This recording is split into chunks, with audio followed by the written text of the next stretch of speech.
Hi, everyone. Hello.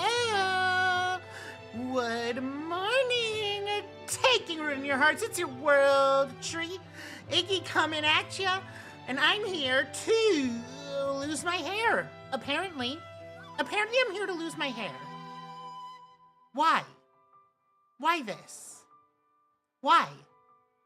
Oh, God, you're making me cursed. Oh, no. Oh, no. Oh no. Oh no. Oh no. Oh no. Oh no. Oh no. I think I can mute that for no, I can't. I'm not a puppy. Ow! Okay, that hurts even more since I don't have my hair as a buffer. Ow!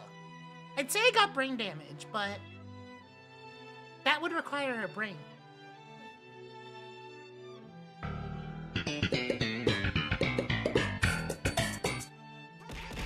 Ow! Wait, I wonder... I'm still weak.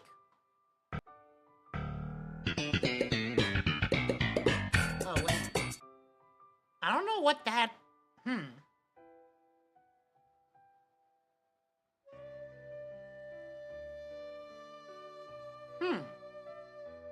Ow!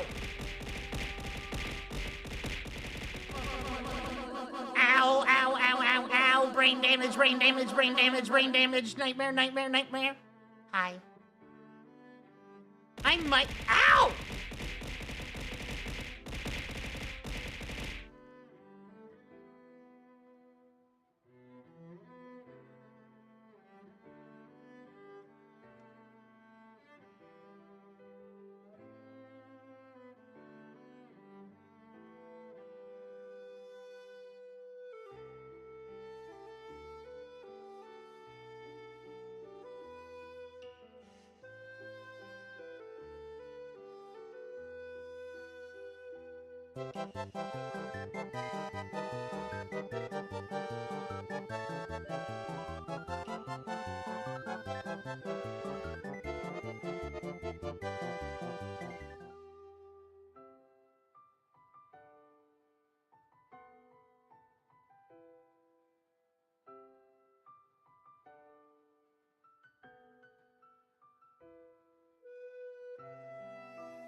Wait.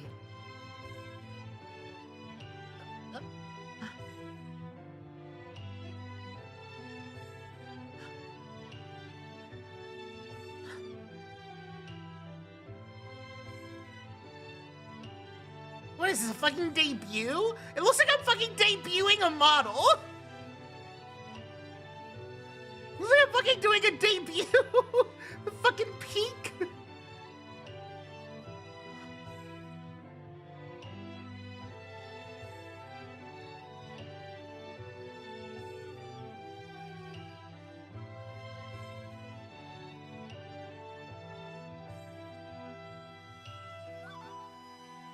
Hello, Bunny. Hello, Ballistic Bunny. Same model, same me. What? What are you dotting for? There's nothing to dot for.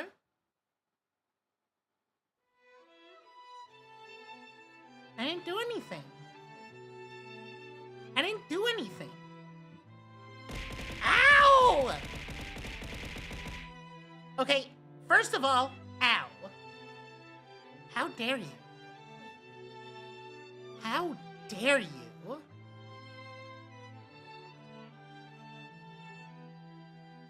How dare you? I'll have to punish you later. I'll have to punish you for that one. You dare assault me? I suppose I will hydrate with my room temperature water. I know you do, puppy. You little submissive bitch.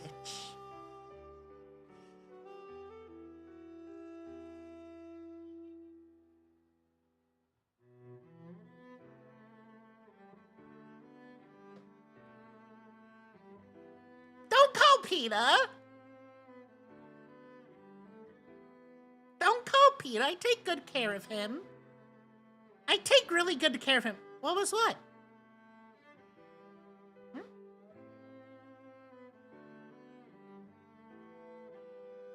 What? What are you talking about? Jess, what are you talking about?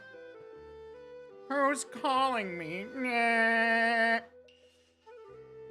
What are you effing for? They're Jess, are you okay? Like, I don't know what you're talking about. I don't know what you're talking about. I don't know what you're talking about.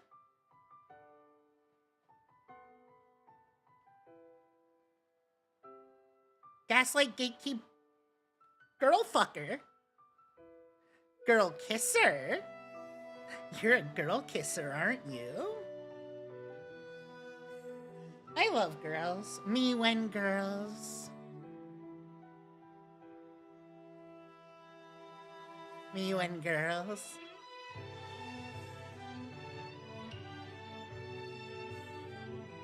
What are you dotting for, Jess?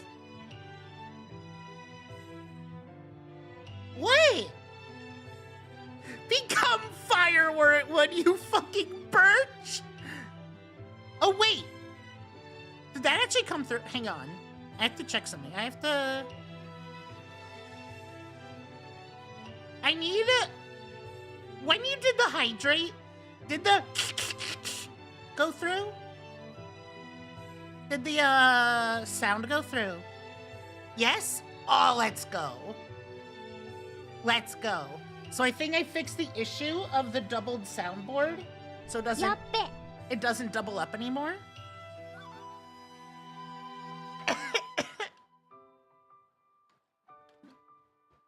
Was it annoying that it did that? Or not really? Because I couldn't figure out how to do it for so long. I'm like, fuck it, I'll try this.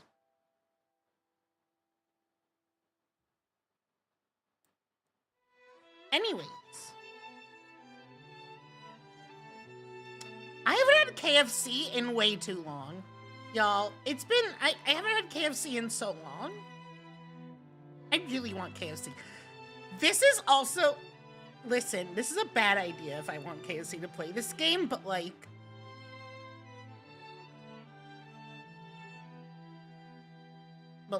I mean, that's not gonna change anytime soon, not until I move out, have a job and stuff. Unless, like, I get a donation specifically to go get KFC. That'd be pretty funny.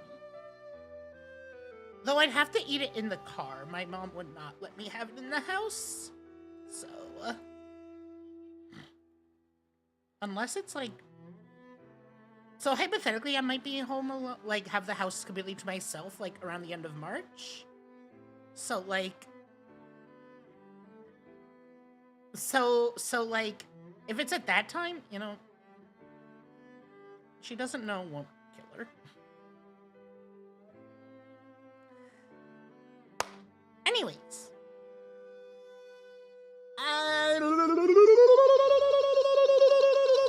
So.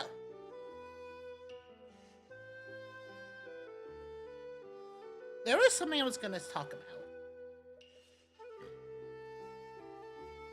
I feel like I know what you're referencing. Like, I've seen that kind of thing before. I don't know if there's a specific tweet, but, by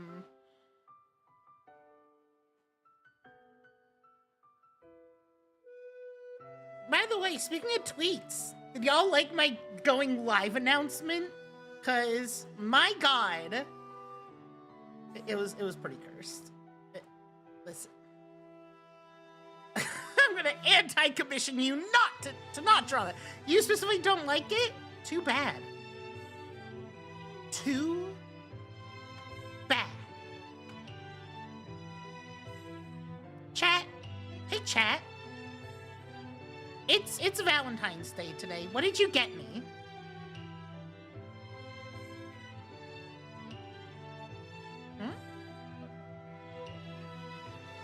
I do have a throne.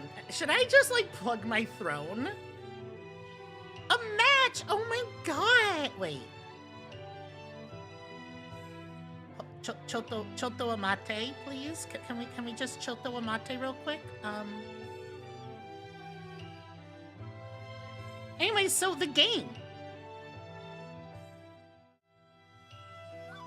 The music Can I just say? Oh God, why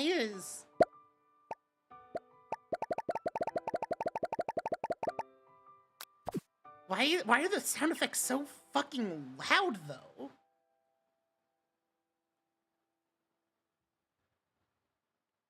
I love fire. New game. My name is Iggy. God, I want the chicken and the biscuits. I want it. Yum, yum, yum, yum, yum. Want that one? Oh. You sleep softly as the morning sun casts a warm glow through the window of your modest student apartment. The world is peaceful and serene. You can stay in the moment forever. Or you could wake up. Now! Now! Now! Your first day of culinary school is no time to sleep in! Throw the clock out the window and stay in bed forever! You slept through the school year and gave up on the once-in-a-lifetime opportunity to meet Colonel Sanders.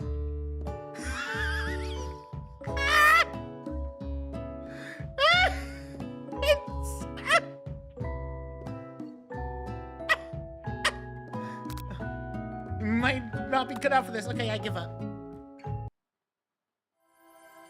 Alright, well, thanks for the stream. We're done with the game. Extremely short. Very bold of them. Thank you for coming to the I Love You, Colonel Sanders, a finger-licking good dating simulator speedrun.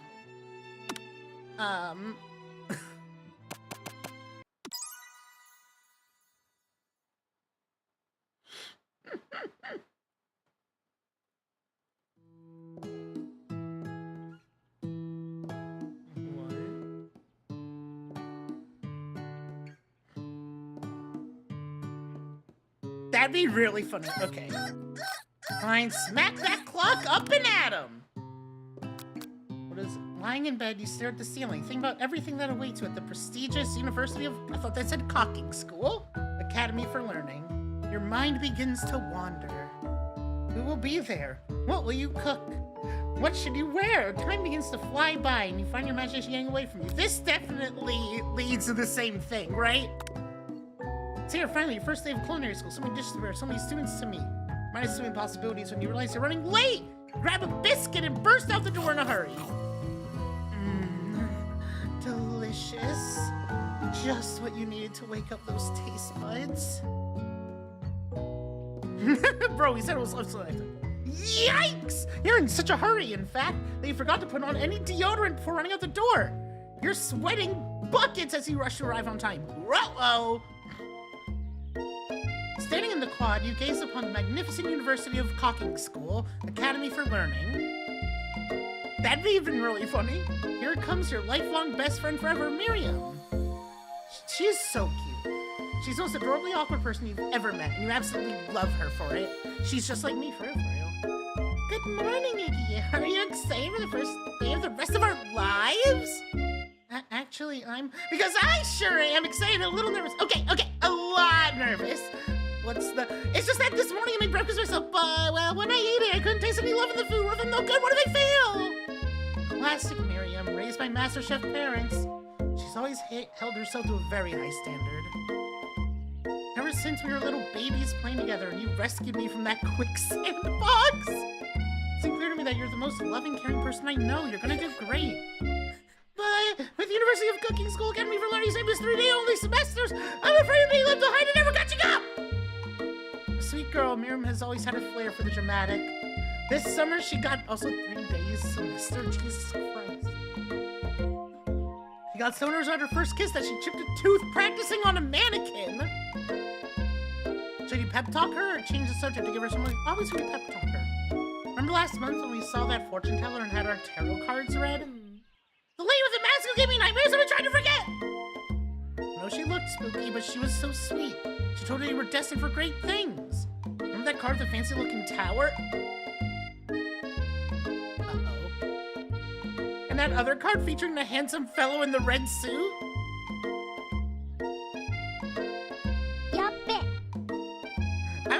I've been waiting for so long to meet a handsome fellow I can call my own.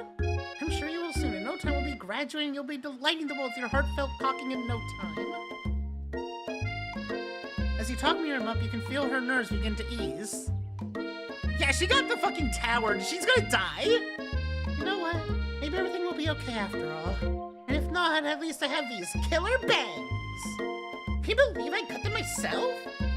You can definitely believe it. I cannot believe it.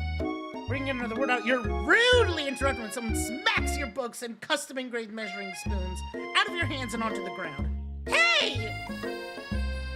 How the fuck is Ashley your arch rival? She's totally evil, but you can't help but be filled with jealousy. She can do anything she wants and she knows it. Hello, Ashley. Oh, I didn't see you there, chicken shins. You leave Iggy's shins alone. They're perfectly normal shins. Ugh, can't stand Ashley. Can't stand Ashley. Even her name is annoying. You know for a fact that it's actually Ashley, but she had to add extra letters to make herself feel better than everyone. Everyone knows it when perfect shins look like it's us. What is she yapping about? We're not gonna let you or your really weird insults get to us.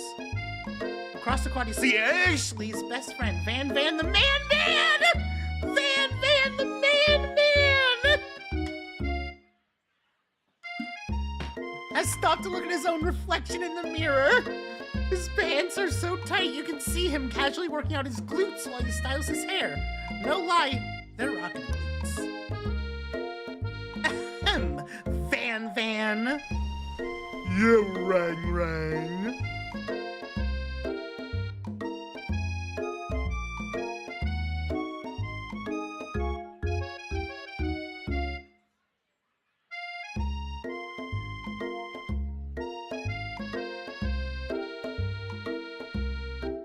He really did. Never been sure what their arrangement is, but as long as you've known them, Ashley and Van Van have been just as close as you and Miriam, but substantially more devious. You know that University of Cooking School Academy for Learning would ever allow people like you to attend as students? I know, right? You'd think they just hand us our diplomas now. Or maybe hire us as professors. You amateurs can learn a lot from us. The first day of school about to start, there's just not time to properly tell these two off, so you resist the urge.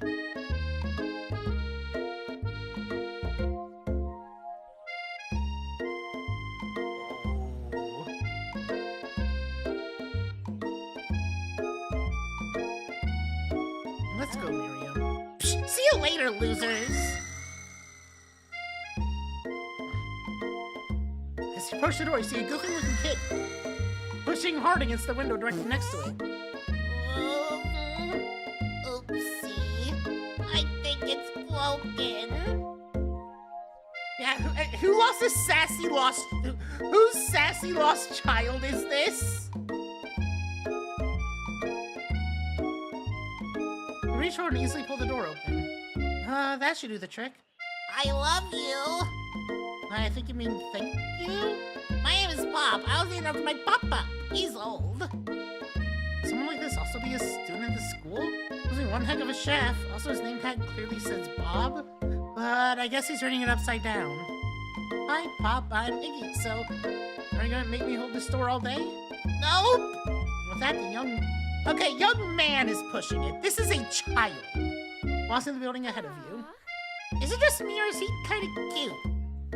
I think it's just you. Hey, Miriam? Hey, Miriam?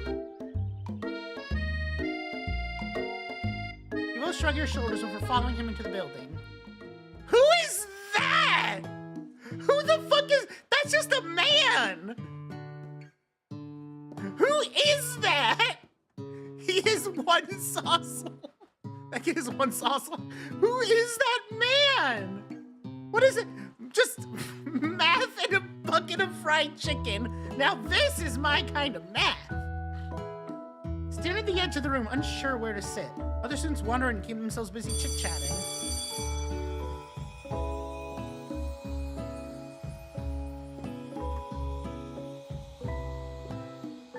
A scruffy-looking pooch takes his place at a podium at the front of class. Adorable. No. Quiet down, everyone. No. What voice do we give a dog? What the fuck do we give the... What kind of voice do we give a dog?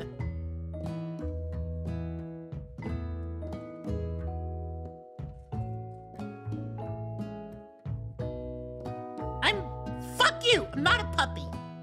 I'm not a puppy, and I'm not going to bark. Oh no, quiet down, everyone. Who is this unreasonably cute pup, and why is he in our culinary class?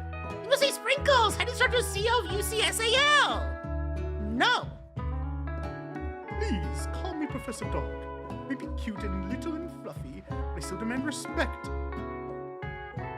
No, I'm not reading that part of the line. I'm not reading that last part of the line. I'm not reading that last part of the line. I will not bark.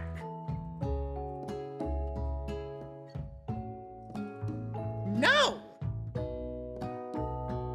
Gotta fucking pay me to bark. I'm not as easy as Suzu. She's just a straight up puppy. Not doing it. What? A cute dog is our professor? This is the best school ever! I guess only a dog's nose is capable of picking up all the nuances of fine dining. Out of nowhere, wind begins to rush around you as a swirl of...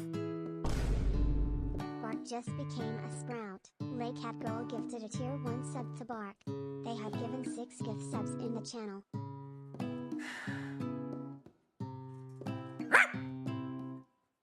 Wind begins to rush around you as a swirl of cherry blossom petals fill the air inside the classroom. I'm chilly, someone close the window. And then, he walks in. Fuck you, I'm not a puppy. Fuck you.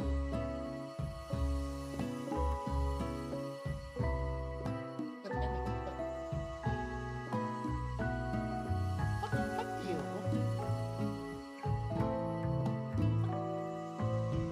He walks in. You're immediately swept up in the aura of this. No! I'm not like Suzu. You're immediately swept up in the aura of this new student and his remarkable goatee. Who knew anyone could be so handsome? Time stands still. It's him! It isn't my favorite student, Harlan. Colonel Sanders interrupts Sprinkles. Sorry, Professor Dog, before you can finish a sentence. Please, call me Colonel. Colonel Sanders. A hushed murmur rolls through the classroom as Colonel Sanders walks down the aisle of desks. I wish he'd walk down the aisle with me. Suddenly the room is sweltering. Sweat begins to bead across your brow. You feel like everyone is looking at you and you're not entirely wrong. And this over here must be sweaty Sweatsalon. Maybe we should open that... Sanders was my father's name. Bernie Sanders. Maybe we should open that window back up, faucet pits. Melts into a puddle and evaporates entirely. Hold on just a second. Nobody talks to my friend like that. You both know my name. We're in the same kindergarten class. What is with all your really weird insults? Besides, when Iggy sweats, it's not gross. It's beautiful. Look at that shimmer. Miriam, chill.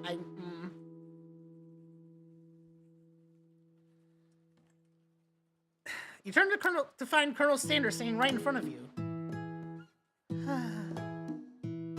Colonel Sanders, beautiful angel that he is, stands before you, smiling gently, his hand outstretched. Boy, howdy. This classroom is hotter than a Kentucky fryer. I forgot to give him a southern accent before. I'm a failure. Please, use my handkerchief. Freeze up. Colonel Sanders is talking to you. He's so dreamy. Wait, Colonel Sanders talking to you about how sweaty you look? Completely mortified. This can't be your first interaction. What if he never forgets this moment? How will you respond? I'm never letting go of this handkerchief. Stretch out your hand and Colonel Sanders places a fine silk handkerchief in it. It's so beautiful you hesitate to press it to your face. When you do, the feeling is transcendent. It has this natural scent on it. It smells the most delicious chicken you've ever smelled. Professor Dog steps in to settle the class down and get sets of ground rules. Welcome to University of Cooking School, Academy for Learning, the greatest culinary academy in the world. Birthplace of culinary... I'm not afraid. Well, maybe a little. Birthplace of culinary legends past, present, and future. Many challenges await you. There will be tears, there will be blood. There might even be really adorable tiny food. And when all is said and done, there will be a battle. Lift your sporks and compete in the broom cooking arena. Just then, another student enters the classroom and interrupts the professor's rousing speech. Hi guys, sorry I'm late. Hope everyone had a good summer. I really miss. Quiet! Late to class is bad enough, but interrupting my monologue? You're on the fast track out of here. Young man, are you sure you're even in the right place? Don't you recognize me? This is my 3rd year in this school with you as my teacher. Hi, Aqua! Hi, hi, hi! Well, come on in.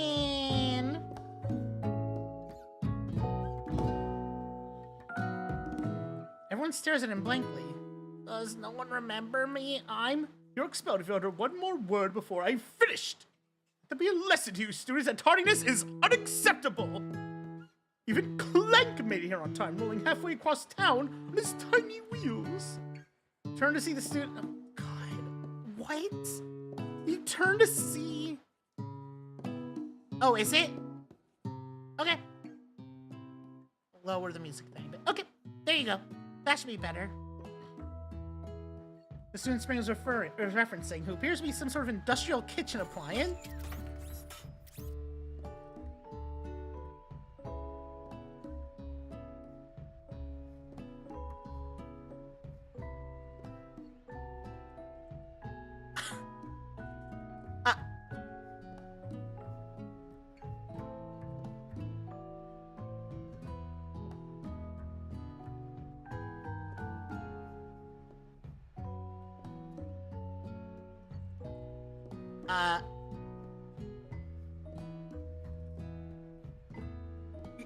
You know what? Sure. Class bursts into laughter. Oh, Clank, you rascal! Sprinkles walks into the classroom as everyone stands in silent obedience. I'm not obedient. I know. When he gets to you, he lifts his nose into the air and takes a deep sniff. Your diet is lacking. Is someone picking up? You definitely need a multivitamin. You should be taking better care of yourself. Never had a talking dog as a teacher before, but Sprinkle's reputation of being smart but tough is well known. So I try and butter him up by giving him a treat from your pocket. What kind? Obviously a chicken snack. Yes, let me do that.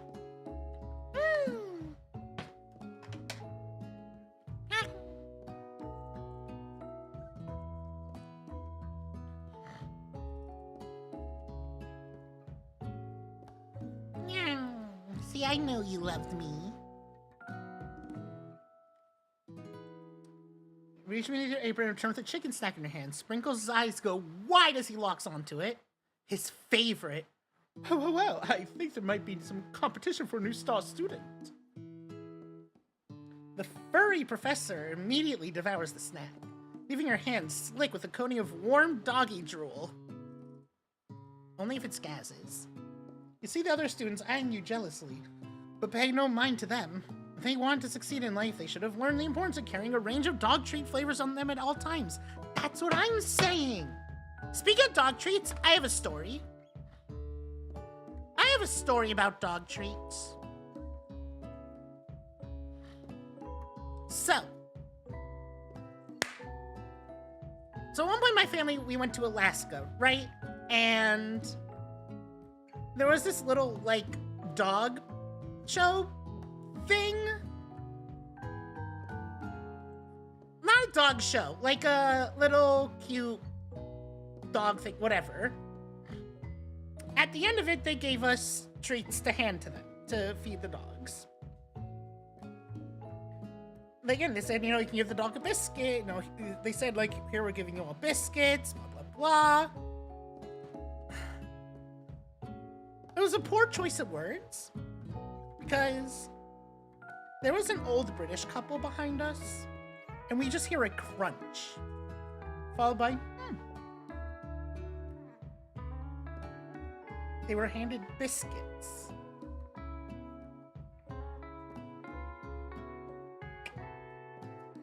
They were for the dogs, and yet they just ate them. At least had a bite. But they didn't hate it, is the thing. They, like, just... They were like, which is absolutely buck wild. Like that is just buck wild. No, not me. This wasn't me. It was an old British couple behind us. It was an old British couple behind us, not me. So I'm a bit of a germaphobe at times, and well, I don't necessarily want to eat a dog biscuit. Why would I eat a dog biscuit? See the other students eyeing you jealously, but pay no mind to them. Oh, yeah, we read that. Aqua?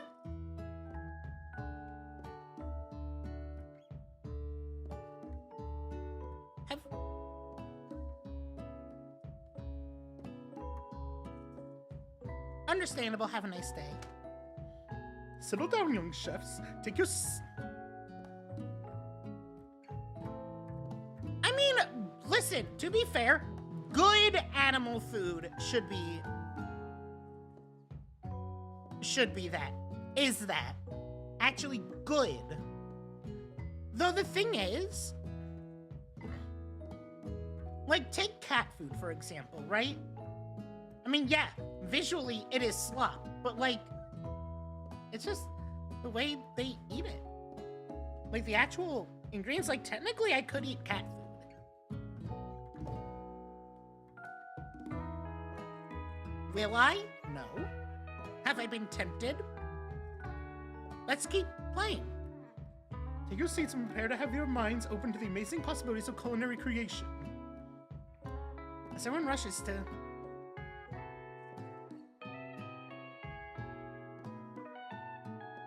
Aqua?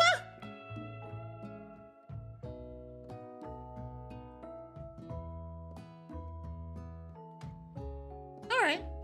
You know what? Understandable. Have a nice day. As everyone rushes to claim their favorite seats. I haven't, because I didn't grow up with cats. Jess, have you had to eat cat food?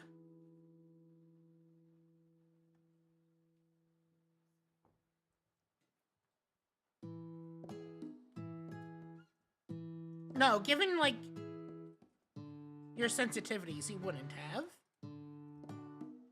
Right?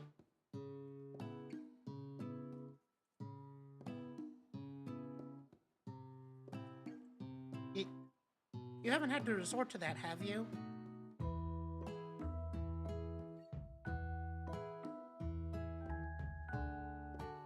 That is half too much.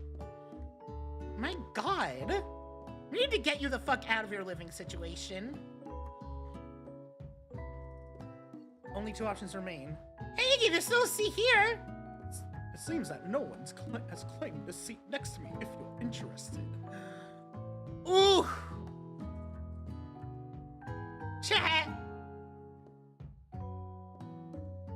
Chat.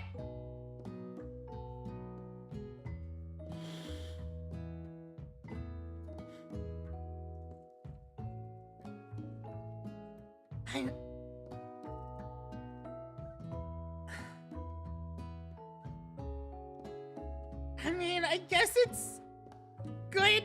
Yeah, wow, my... What if I put... no, okay, after I move out, what if I put cat food on my throne?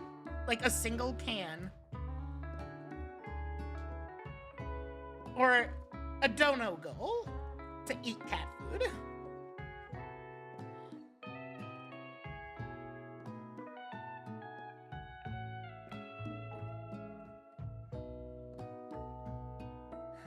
All right, Jess,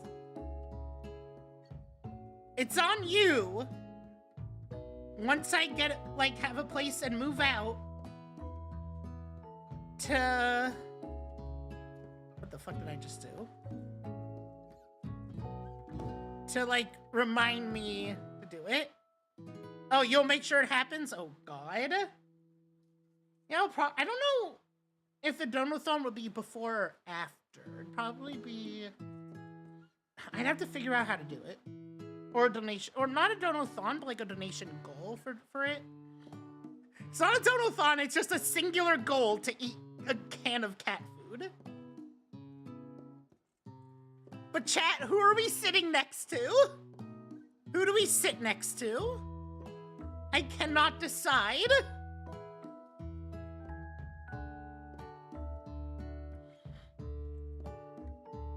I literally just cannot decide. What's this? Oh my god, why?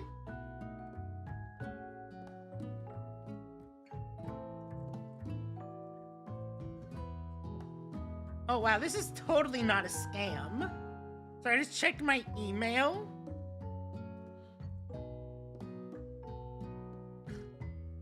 First of all, it's a fucking recruit. I think the funny thing is that they recently. Oh. Oh. You have a bias for greenish hair? Blushing?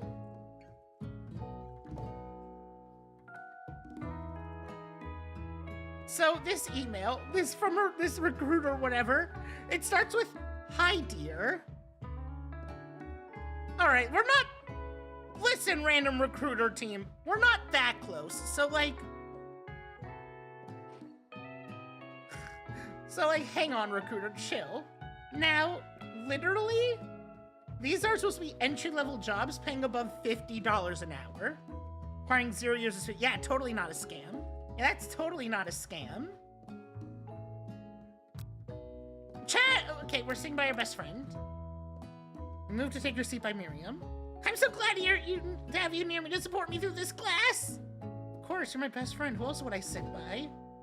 Colonel Sanders, he has such a magnetic personality. And there's a seat open right next to him. If you had sat there, you might have gotten to know him a little better. Yeah. Mm-hmm. Mm-hmm. Anything for my bestie! True, unfortunately. Never sacrifice our friendship. Besides, I'm sure I'll get a chance to talk to him later in the semester. We got 3 whole days. That's like a lifetime. So you say, but now that Miriam mentions it, that Colonel Sanders is just so darn dreamy. As soon as you settled into your seat, the professor makes an announcement. I have an announcement to make. Shadow the Hedgehog is a bitch-ass motherfucker, and he pissed on my wife. That's right, he pissed on my wife. 5? What the fuck? That sort of... Bruh. Think fast, time for a... Why didn't you call it a pup quiz? Hey, game. Why didn't you call... Yeah, right? No one wants to work for it. No? No one wants to hire anymore. Now, why is it not called a pup quiz?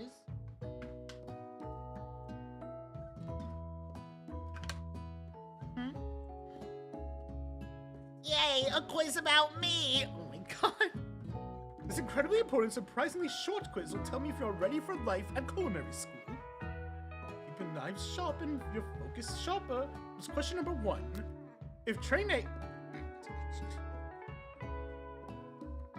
is traveling to point B and train B is traveling to point A, how important is it to wash your hands before cooking?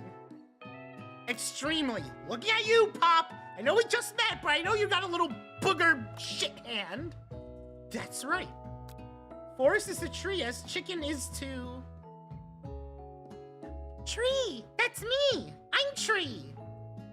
That's me! Feather? Yo, I'm in the game! There I am! That's right. What is the most efficient eating utensil ever created? A comically oversized fork! Wait, I have.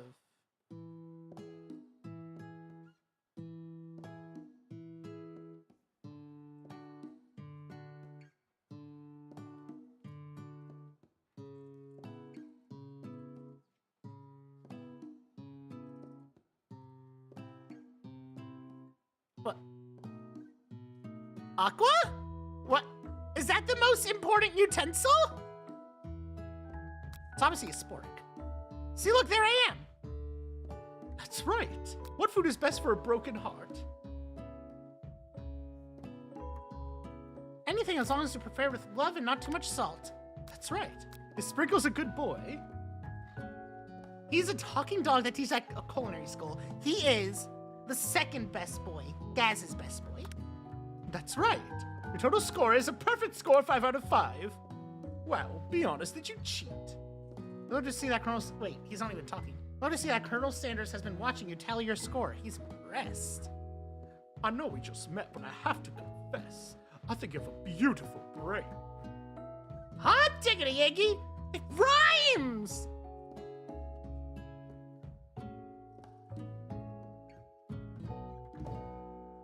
Chat, look, I'm in the game!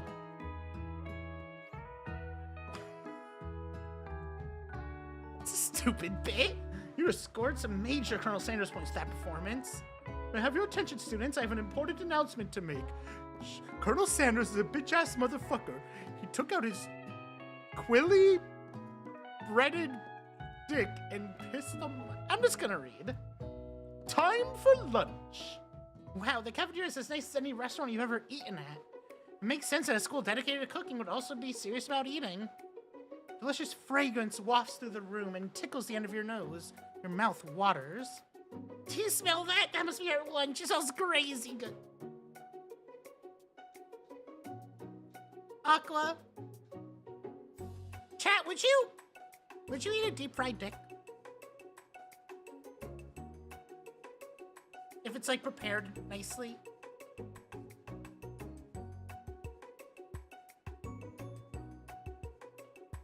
Everyone, can I have your attention?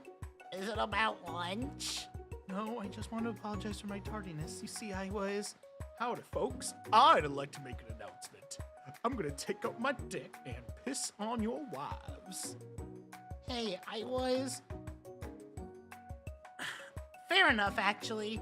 It's about lunch. Everyone cheers. But Shh! Lunch, lunch, lunch! She said shh! In honor of the new semester, I prepared something special to share with everyone for lunch. That must be the smell I smelled! Indeed, that smell is my cock. You hold your breath waiting to see what his cock... what food this mysterious student has created. What a fort! Oh my fucking god! That's so powerful! That's raw! You've heard that he's very talented, but were the rumors true? Yes. That's powerful. Colonel Sanders lifts a large bucket above his head. Its contents glimmer in the light. Pile to higher, huge pieces of chicken, breaded and fried to a crispy golden finish. The aroma envelops you. Begin to feel warm and safe.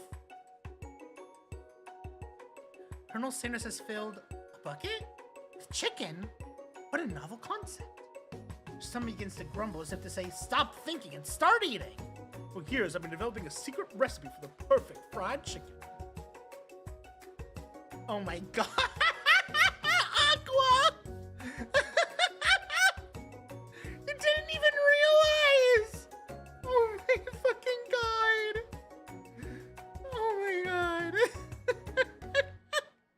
My calculation, nothing less than 11 herbs and spices are required to achieve the perfect balance of flavors. You look around and notice that every other student has a pen and paper and is scribbling notes as fast as they can. Well, that's all I'll say about that. What do you think we want? Your stupid secret recipe, dude? Shaw, nah, my dude, nah. Same. I'm just, drafting a last will and testament in case, one of those ingredients is, poisonous.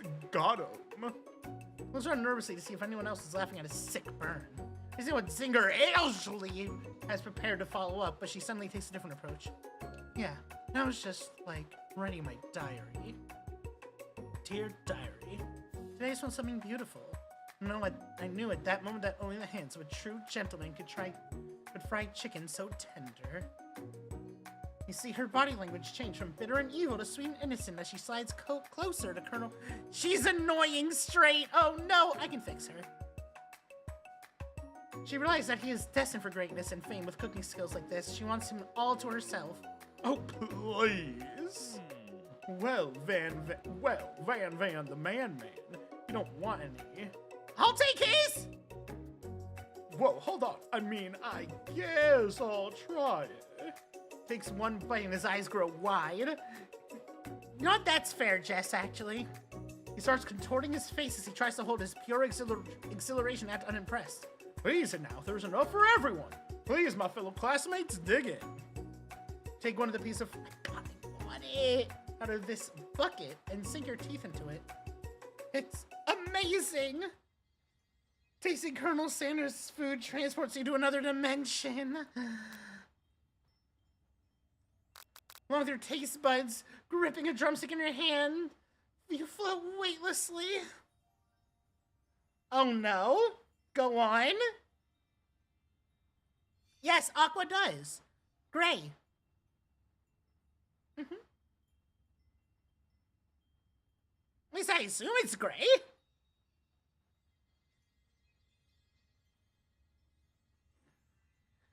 Savor the moment and everything it tells you about Colonel Sanders' culinary heart. I didn't know if, like, I assumed it was gray. I'd be like, who else could it be?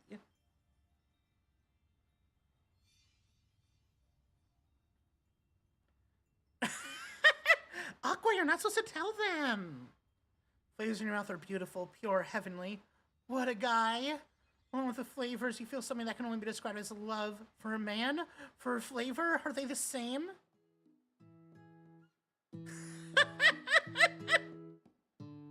Eating his food, try to get some one-on-one time with Colonel Sanders. I approach. Colonel Sanders smiles ever so softly as you approach. He saw what he's doing and allows you to break the silence. Colonel, I wonder if I could talk to you for a second. Anything for a fellow chef. What exactly was on that chicken?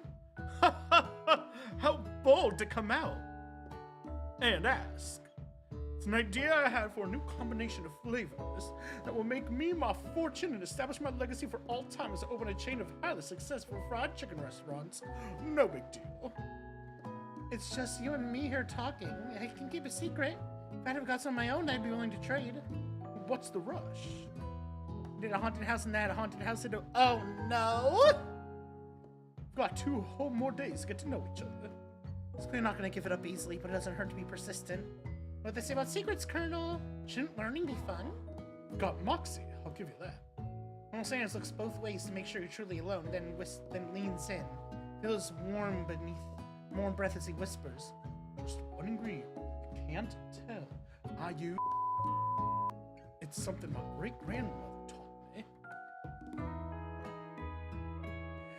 Here's the thing, right? It's not. This is wild because this was just like randomly. KFC decided, hey, what if we put out a video game and also a short film, a short movie? Wow! And I realized it was fair. You'd never have guessed that. In fact, you're not even sure where you'd get some if you searched. While you wrapped up in that huge revelation, notice that Colonel Sanders. Yeah. The Espanol account is buck wild also.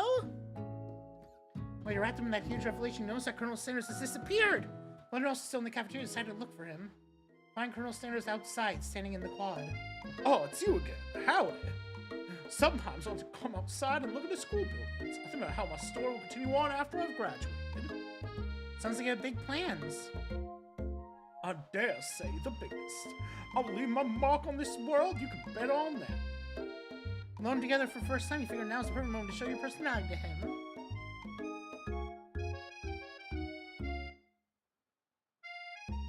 Let's be modest but thoughtful. Well, I just wanted to tell you I really enjoyed your food. Now you've got his attention. Flavors are complex but comforting. The interplay between salty, savory, and peppery. I'm not gonna lie, I do really enjoy KFC.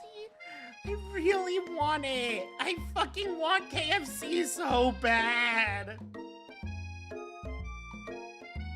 Chat. This was a bad idea. This was a bad idea. Like, I'm actually getting hungry. I appreciate the compliment, Iggy. I'm sure you'll be a big success. You've walked out of the Honda and towards me. You left me to die there! Oh my god. Oh, I met today, but I'm starting to get the same feeling about you. We should head back inside. The next lesson starts soon.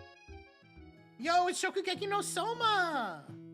You step into the massive cooking arena, where the afternoon lesson will take place. You soon gets an oven and... I never finished that. I have to watch the last season still. Huh. The afternoon lesson will take place. He soon gets an oven and all the tools and ingredients they could need. Singers! Oh my god! God, that's powerful. That's powerful. See, that's how you know true love. Like, that's how you know.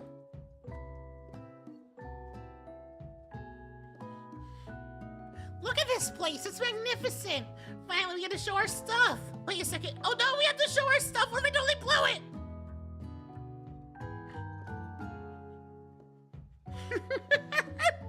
You're not gonna blow anything except me. Except maybe kisses the crowd of fans you're gonna earn with your signature adorable tiny food creations. Welcome, students, to the cooking arena. For today's lesson, we'll be cooking with partners. Hurry up and pair off. Naturally, Miriam looks over at you, but unable to control yourself, you pounce on Colonel Sanders' mood. Hey, Colonel, would you like to tackle this lesson as a team? Team of two, that is, me and you, if that wasn't clear. Want to be my partner? Sure, Iggy, I'll prepare our station. Without you as a partner, Miriam is left standing all alone. Two different students quickly taking notice. Hello, new partner. Beep, boop, bzz. Oh my, two potential partners. I'm so sorry, gentlemen, but I don't know who to choose. So I had to pick for her. Friend duty's gonna be a little awkward, but that's the price you pay for not being alone forever. You want to ask? Obviously, Clank. If she partners with Pop, she'll get some sort of disease. Like, she will get some sort of disease. Sorry, Pop, but I think Miriam will be partnering with Clank today. It's okay. I already ate. It's not entirely clear if Pop has any idea what the point of school even is at this juncture. Clank is clearly excited to have some attention. He heats up and begins to roll back and forth. Yo, he's got robot autism! That's a good point. Yo, he's got robot autism! Warp, warp, warp. Hold on there, fellow. We don't even know the assignment yet. Technically, Clank might not have a face, but there's something charming and earnest about him. Same when I joke about cheating on her is, as long as I have access to your money, you do you, Bill. Oh my god. Bzz. Tissue? I hardly know you. Clank judders and his panel shakes loose. You get the impression that this is a sign of affection. Looks like you two will be fine. Now's time to focus on your own cooking classwork. Alright, you two, for today's lesson, we're gonna keep it simple. Pick a basic dish and divide up the steps. No chef is an island. Drinky! We did. And I'm telling you, Drinky, I really want KFC right now. I really want KFC right now. Thank you for shouting out, Drinky. Takes 2 flints to make a fire. You get the idea. Which dish do you suggest to your partner, Colonel Sanders? I would love some right now, but I won't be able to have for so long, not until I have a place of my own. Or if someone donates at, like, if I'm completely home alone for, like, that week, in order to get, like, that is the only time I'd be able to. Actually, where is the nearest KFC to me? I'm actually curious.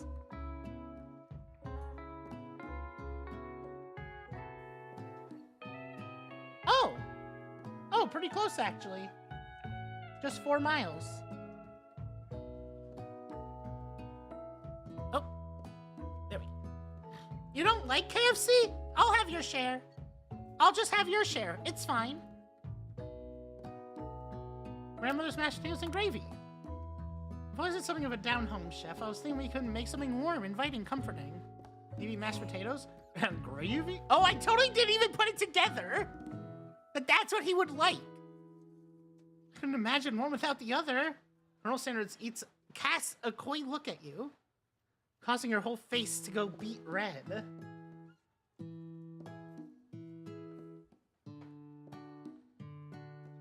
Oh, did they? That's fine. It's good gravy. Embarrassed to quickly turn away. Oh, I have to do a BRB. I have to do a BRB. My mom has to come down, so.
I'm back. Sorry about that. Oops. Yeah, I'm done gooning. Yeah.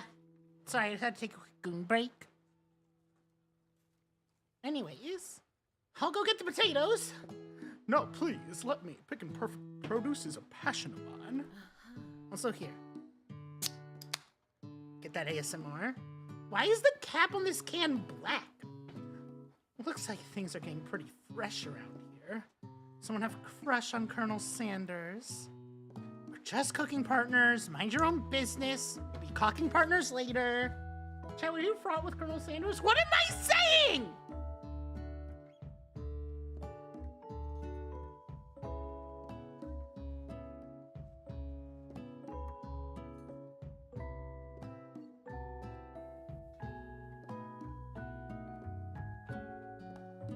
What am I fucking saying? And no, I don't. I'm just confused.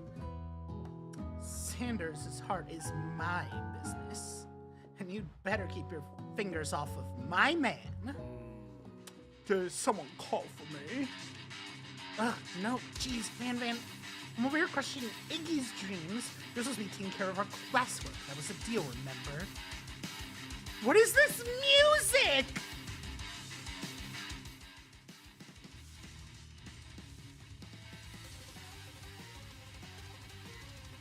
What is this music? Like, that's the game, right? Yep, it sure is. It sure is the game. Colonel Sanders, what is this Sonic-ass music? Arms full of peeled potatoes, he tossed them into boiling water, turns his attention to you and your old friends. Oh, howdy there, Ashley, Van. Are we working a quartet instead of a duet now? Actually, no. It looked like Iggy was struggling, so we offered to give him a hand. You know how it is. These young amateur chefs need a lot of mentoring. I have popcorn. Ow. I was gonna say, Colonel Sanders, maybe I could also teach you a thing or two about fancy food. Maybe one day you might be able to get up to my level. Doubt it. Yeah, I don't know why. I don't know why Polnareff is here. Don't be rude, Van. Personally, I have no doubts whatsoever about Colonel Sanders' ability to concoct creations worthy of admiration. After all, your fried chicken was quite spectacular. But, was that his theme? Nope. If you ask me, I might make a better partner for you than this thing. Hey, just because I'm transphobe, that has positioned itself in your station. When you feel deep down that we cast complementary shadows, we fit together like a thigh and a drumstick. It just makes sense. Nothing about this makes any sense. One thing is clear, she's coming for Colonel if you don't watch out. Oh, this was a mistake on several levels. This was actually a mistake on several levels. I should have thought that through.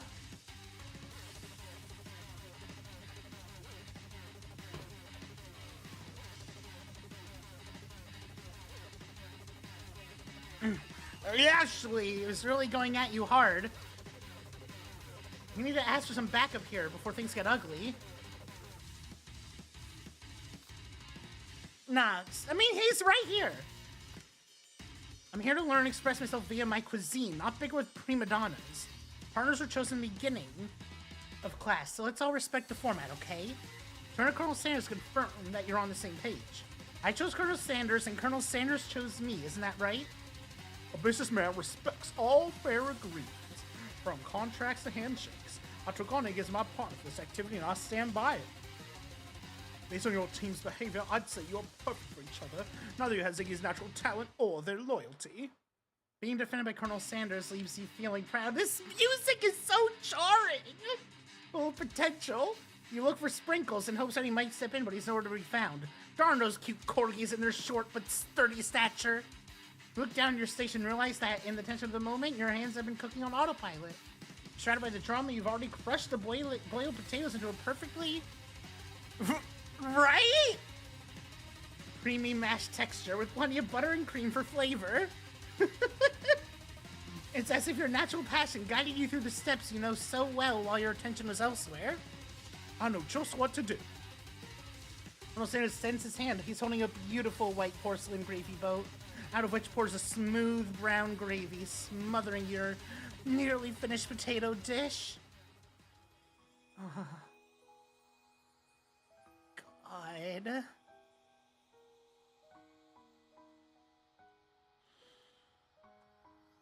That looks so good. I need it. Gravy flows down the mound of mashed potatoes. The results look spectacular. Crane will be very proud. Colonel Sanders holds a spork out to you. You try and grab hold of it, but he doesn't immediately let go. The two of you stand, holding the same spork. For that small moment, all the madness and pressure in this crazy world stops. Your eyes lock. The moment is electric. Time stands still. If you love something, set it free.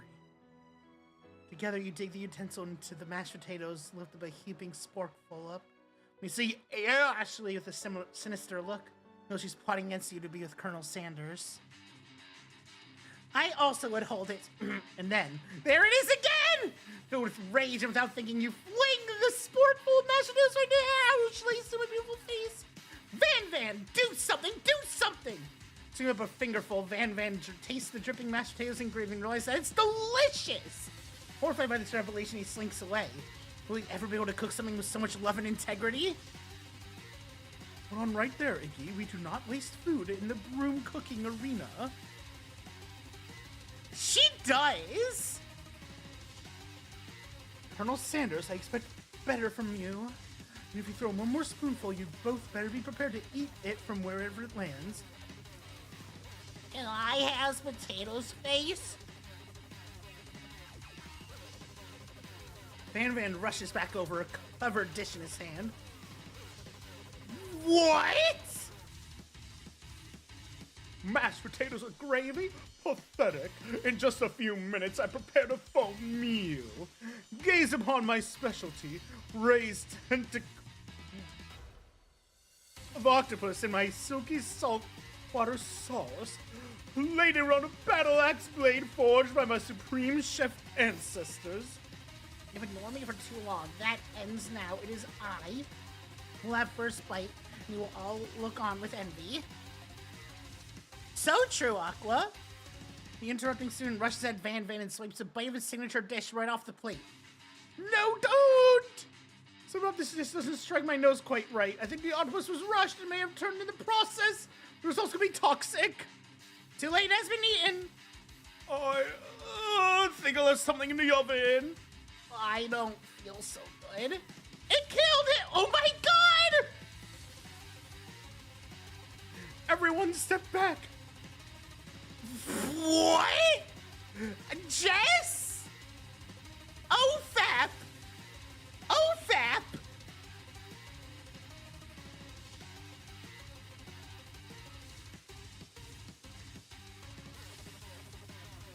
Everyone step back, don't take another bite.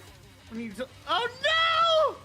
When you look back at the plate, the rest of it is gone. You notice the tip of the tentacle being served up in Pop's mouth.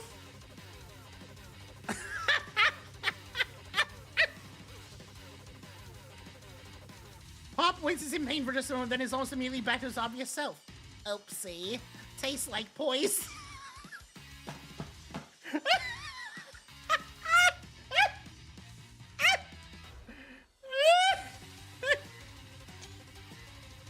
There. Here, I'll just send it to you also. Oh my god.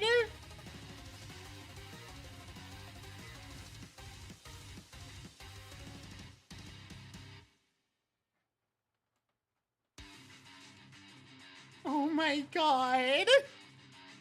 The entire class is gathered to watch Pop's final moment!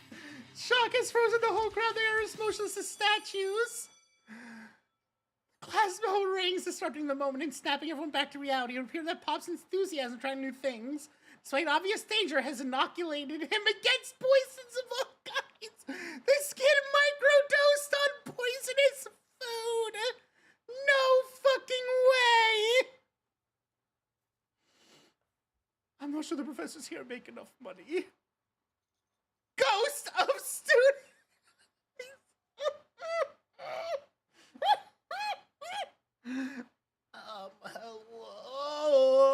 just turned into a ghost over here. All right, Aqua, have a good one. Thanks for stopping by. Jesus Christ.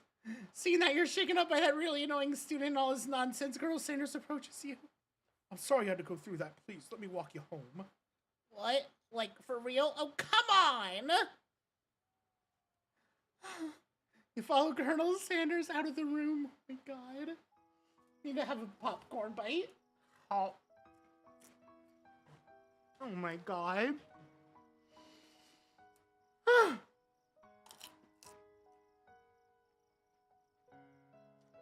my god. What is this game? At night, the school building has taken on another vibe entirely. It's dark and more than a little spooky. I don't know what KFC was on. So, like, I've actually watched the romance flick because, yes, the film they made was a romance movie.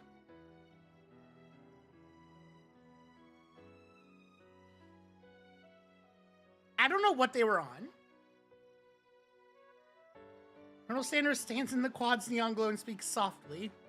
Those mashed potatoes you made in class today. Before you go on, I want you to know they're not a great representation of my skills. I didn't even realize I was making them. They were amazing. Tasting them remind me why I became so passionate about food to begin with. Colonel Sanders is getting choked up. On my cock. Cooking is obviously important to him in a way that you find inspiring. I don't even the first time to tell him you're developing feelings for him. Colonel Sanders? Yes, Iggy. There's something I need to tell you. Hold it right there. There's something I need to tell you first. Oh, jeez. You see, when I was just a boy, I had a dream that one day I would be the greatest chef the world has ever seen. And every day since, I have been working toward that dream. Day and night, never stopping, never resting, also lifting a lot of weights, like so many weights. We should follow our dreams with all our hearts, that our souls may grant them like wishes floating on a shooting star. Hey, no, you shut up! I'm the one to say here to say inspirational stuff and be the star of the story. And are we forgetting that your cooking literally killed the guy? You can't prove that. I also saw you kill that guy. What was his name? What was his name? So in the distance you hear a long, sad sigh. Forget him. We're talking about me. Me. I'm the hero.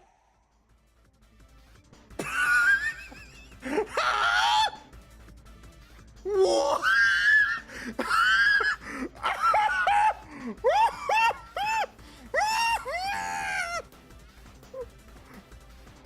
Huh? The Spork Monster is here to fight a hero.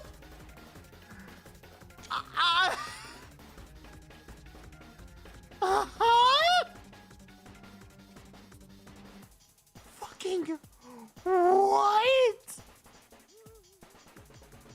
I think I'll let the fridge door open later, nerds. How dare you threaten me just as I was laying down my guard and connecting with another chef on an emotional level. Be afraid. Be very afraid of me, because I'm a monster, see? Is he's rhyming on purpose, or is that just coincidence? Before you can discuss syntax any further, it's a turn-based fight sequence. What will you do? What?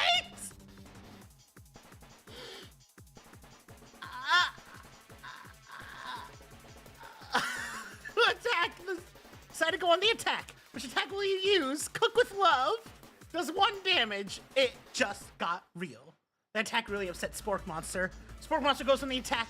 They spit hot gravy at you. Take 1 damage. I'm gonna defend. Decide to defend. Which defense will you use? Trepidation. Continue to stay back and endure whatever comes your way. Seems like a pretty weird strategy, but okay, sure, you do you. Spork Monster focuses their mashed mind and draws in energy from Mother Earth itself. They grow larger and more intimidating. How you respond? You gotta defend it. Defense will you use? Buff up. Draw energy into your arms, thinking back on all the stirring you did in the kitchen as a child. Your muscles go super swollen, you're ready to take on anything. Spork Monster's no quitter. Both them ready to rumble, they go on the attack once again. Use his ult utensil. You take 2 damage from the attack. Too much for damage, you're not gonna survive the battle. We gotta attack. We're gonna use Chowdown. Does 2 damage, a powerful blow. Spork Monster's oozing cheese sauce onto the lawn of the quad. I wonder who's gonna have to clean that up. Feeling vulnerable, Spork Monster prepares for its ultimate attack, Rounded Edge. Vile villain, your reign of terror stops here. Colonel Sanders summons the energy of 1,000 chickens. Hot Pie Power Pinch. Hot Pie Power Pinch does 10 damage. Spork Monster is defeated. You saved me. The injured Spork Monster spews steam into the night. Let's spare this wretched beast. You managed to tamp down your disgust. Look at all those chickens. You're disgusted at the sight of this gnarly beast long enough to realize that he is still a living creature with a pure soul. Yours your pity, not your wrath. Be gone, beast, and don't you dare come back for a follow-up encounter tomorrow. I won't forget this, and I certainly won't be back, like you said. The Spork Monster scuttles off into the night. The defeated monster left behind a special item. It appears to at first be a cookbook, but on closer inspection, it's so much more. It's a book of magic spells with a golden chicken on the cover. All right. You open the cover and find a library card tucked inside. The last name to have signed out is Borko? Borko? Borko. That name sounds strangely familiar. Blood is pumping as you stand in the quiet of the night, holding the serious book in your hands. As you come down from your battle buds, you realize that your final attack said you completely depleted. The world around you begins to fade away. Down the energy, keep your eyes open, darkness overtakes you.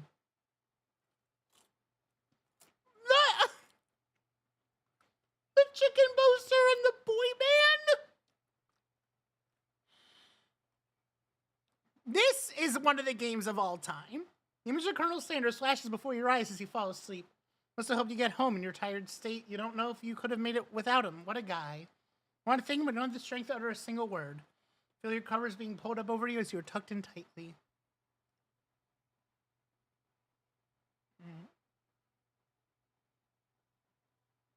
Good night, my Colonel.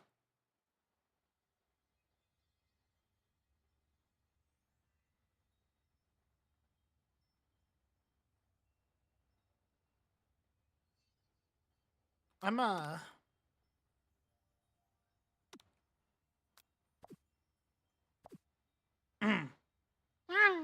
okay. Yeah, let me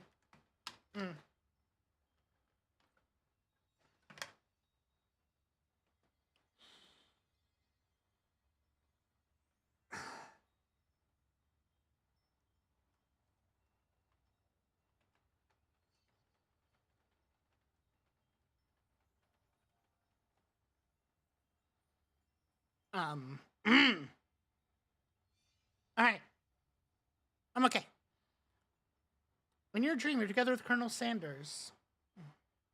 For some reason, Sprinkles is also there, instructing your love. Dreams are weird.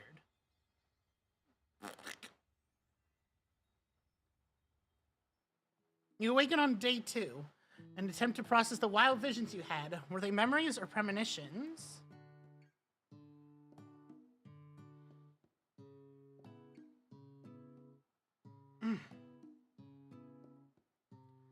And then there was that secret ingredient that Colonel Sanders went ahead and told you outright. Not much of a secret, huh?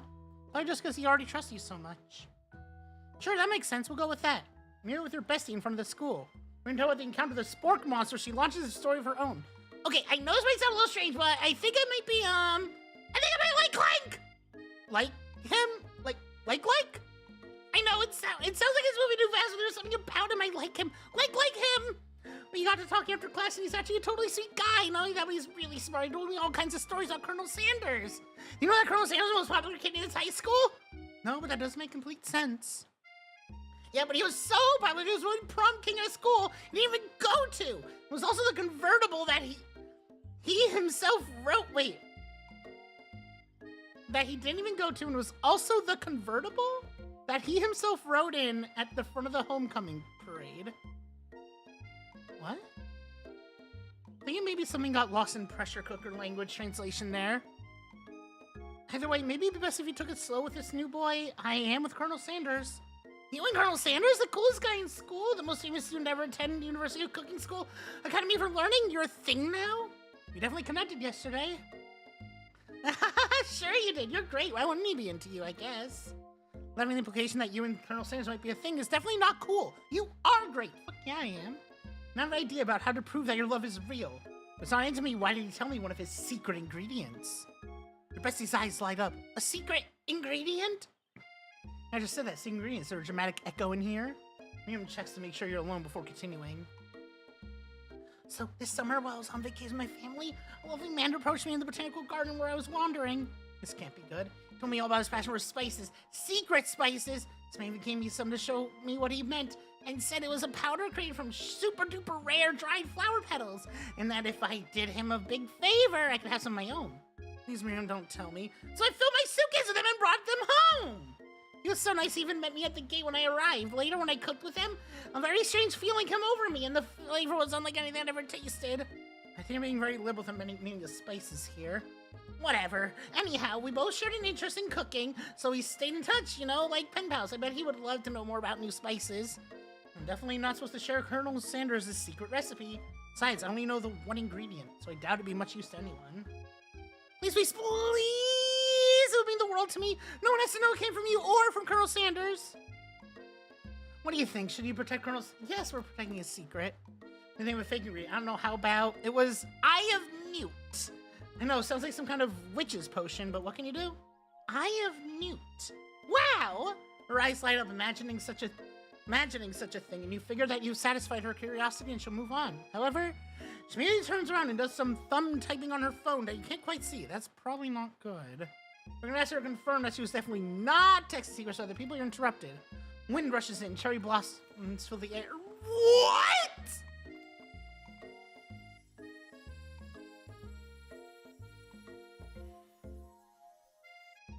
Sure.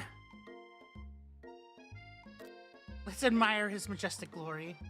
Colonel Sanders' horse is truly a thing of beauty. Without ever acknowledging that he's being watched, he does a short horse dance. Lord is mounting the flourish. He then slaps the beautiful creature gently on its rear, sending it running free into the countryside. You are so struck by the sight of the new Lucy ability to speak coherently. Oh, I didn't realize anyone was watching. Don't worry, he knows his way home. You attempt to compliment Colonel Sanders, but the words don't come out exactly right. What a horseful beaut you have. I mean, what a horseful beaut you have. Dang it, that's what I just said. Being a good friend, Miriam comes to cover for you. Oh, Iggy, just gets really nervous on people they like. What? That is not helping. I mean, they got few boys and were up all night. It was gruesome. You should have seen it. She gives you a wink, and as far as it is a situation handled. Can't blame a girl for trying. And with that, Colonel Sanders disappeared into the school, leaving you and Miriam to follow.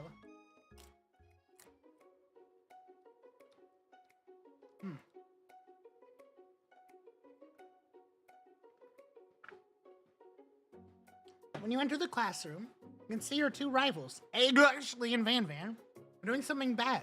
By the way they're hiding, you know must be really bad. Like, counterfeiting recipes bad. Experimenting with restricted ingredients bad. Summoning a demon bad? You try and get a peek over Van Van's hulking shoulder, but he sees you coming. Whoa there, little one. I'm not sure you're ready to handle this. Why don't you make like a bee and mind your own wax, honey? Just stop being immature. Immediately dress the rivals down for their immature behavior. Culinary school is supposed to be respected. This kind of nonsense is a waste of everyone's time. Now you've upset them. Oh, and you're the emperor of cooking, are you? You make the rules? I'm not sure you'd know a good meal if it ate you. Being the best chef in the world takes more than just culinary skills. It takes creativity. It takes panache. And it doesn't hurt to use a little evil. Finally get a look what they were hiding, and you instantly recognize it. It's a book, just like the one you found after your encounter with this spork monster. That's the same book I found last night in the quad. Actually, he immediately elbows Van Van, who hides the book behind his back. I don't know what you're talking about. That book is a family heirloom, and its contents are secret. Notice they haven't just been studying the book. They've got Pop pinned to the wall. They're tossing potato skins at him as he tries to catch them in his mouth. Why? We're playing. Before you can dig in any further, you're interrupted by the arrival of one more student. It's almost time for class. Beep, beep. Clank must be running late. He's in such a hurry that it rolls right over Van Van's meaty foot. Hey, watch it, you bucket of bolts! Watch how you're talking to him. He didn't do anything. Bzzzt, womp. Who do you think you're talking to? Never heard such a language, not even from a stand mixer. Womp, womp. Shy Lily? No, your mother was a stand mixer. Bzzzt. Van Van jumps to attack Clank, but Clank shocks Van Van, sending him flying across the room. Protect me, Colonel Sanders. These crazed men are about to come to blows. I think it must be over for me, but I'm not interested in either of them. Actually, his tone has completely changed in an instant. Oh, I read that in the wrong tone. Oh well. She bats her eyelash at Colonel Sanders. Surely he must know that this is a ruse, right? Gentlemen, get a hold of yourselves. Save it for the arena at least, or don't. Honestly, what do I care? I've got lofty career aspirations to focus on. Maybe I can help with your business plan? Just then, Sprinkles arrives to signal the true star of the class day. He's panting, which doesn't seem that normal. He's a professor, but he's also a dog. Students, please take your seats. I apologize for my late arrival. I spent the morning chasing a car all around town. My tiny legs are very, very tired. But I'm here now and I hope you're ready to learn. Rub his furry dog belly. He loves it. After he catches his breath, Sprinkles regains control of the classroom. Without further ado, we'll view the global history of my favorite fowl, the chicken.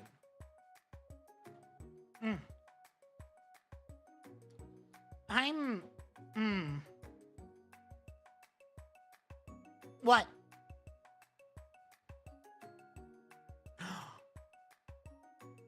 No chickens?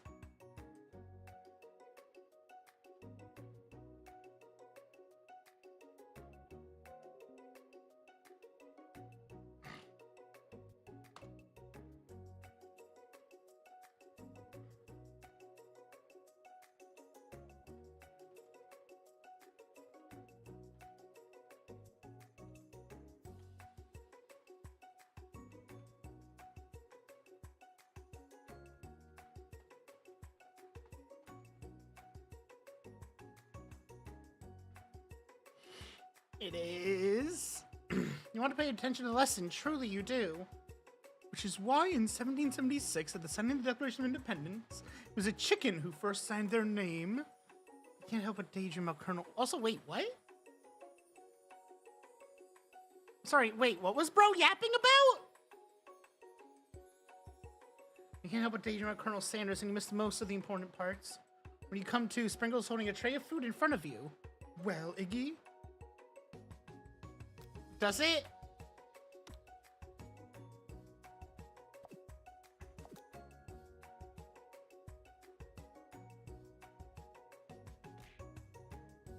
Nope. It does not. Does it?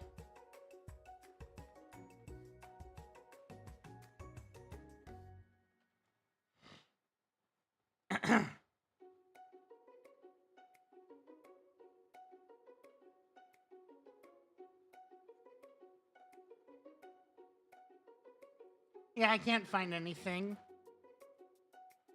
Naturally, it appears to you to be a sample platter.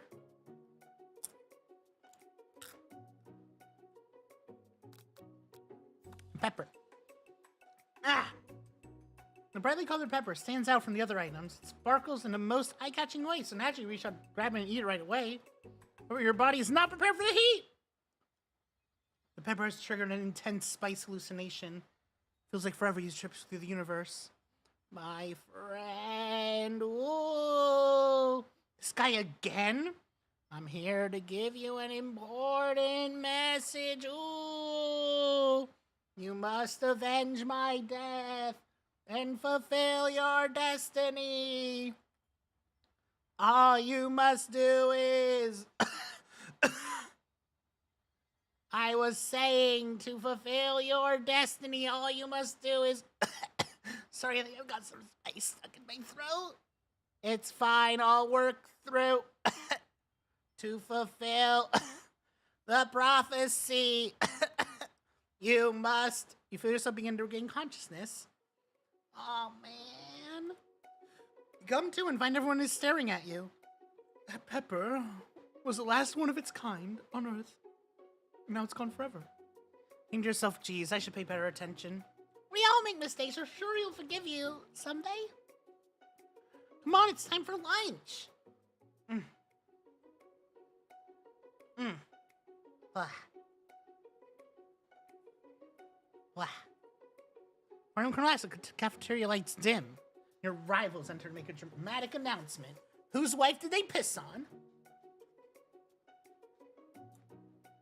Today's lunch will be prepared Via time competitive cook-off. Oh, the actress these two is off the charts. You're on! Bit of lunchtime competition, eh? Count me in. If I have to wipe the tables with you fools before I set my lunch down on it, then so be it. I'm not the fool, you're the fool. Go on, Van. I like your gumption, Iggy. I'll be watching your performance. Just things reach a boiling point, Sprinkles steps in. Surely he'll put a stop to this madness.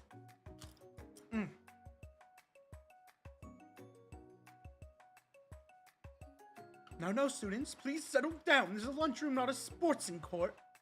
Finally a little sense. Breathe a sigh of relief. At least not until we turn on the timer! Just then, a huge light blasts you in the face, flashing the words timer ready. That's what we're talking about. No. No. No.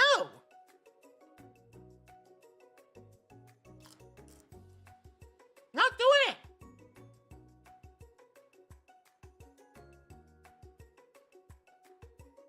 Not doing it.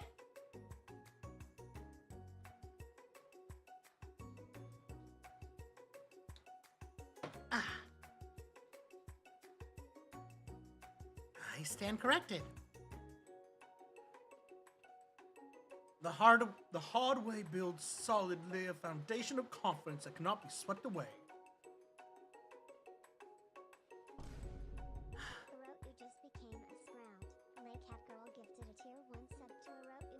They have given 7 gift subs in the channel.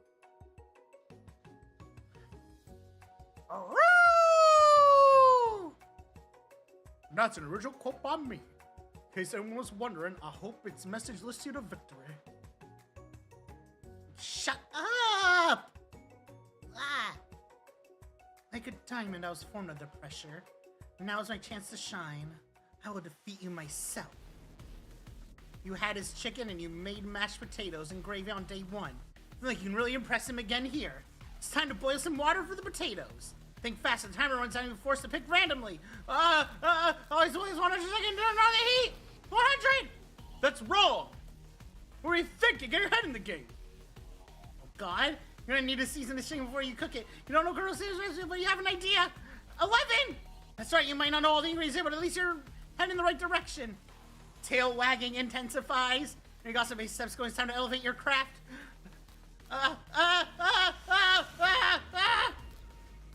Trust! It's wrong! I'm begging you to get together. Get it? Oh, dog. This is never the wrong time for them dog jokes. Next question. Best is rooting for you, but actually somebody stronger and faster than you. You better pick up the pace and want to survive. Your child father told you never forget where you came from. Every day you met the other place, trying you from that place. Small network dreams, big dreams are born. That's right, this is your shot. You're not gonna miss it. No. Not again. You're not getting me to do it again. You're not gonna get me to do it again. Try to shut out the noise of the arena and focus on your cooking. What is the sound of success? Silence? That's right, when they taste your cooking, they'll be so... Yeah, please don't, Jess. They'll be so taken with it that they'll be unable to speak. You notice Colonel Sanders out of the corner of your eye. I believe in you, Wiggy! He's actually cheering you on, which would be awesome, except knowing he's watching you makes you totally forget what you were doing. Nothing about his Colonel Sanders. What are you thinking? Get your mind back into the competition. You are stranded on a desert island with only one dessert cookbook. Which do you take? What a hunk. I know, right? You know what? You shouldn't be focused on the challenge. You're falling behind. Walking alone on the beach. What's that to do with crafting circadian with fried chicken and delicate baked biscuits?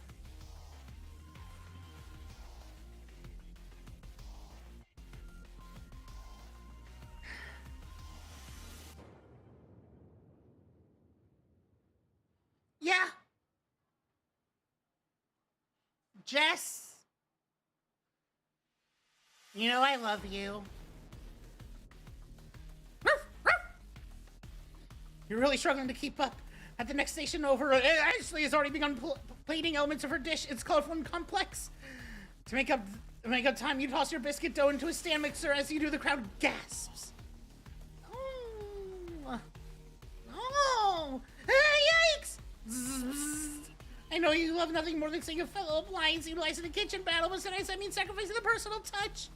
I don't have any hands that Iggy does, and a good chef needs to be touching the dough to know when it's mixed properly. There's an easy way and a hard way. Don't get far by going the easy way. Everyone talking, you realize how serious your error was. Immediately shove your hand into the mixer to rescue your dough before it's overmixed.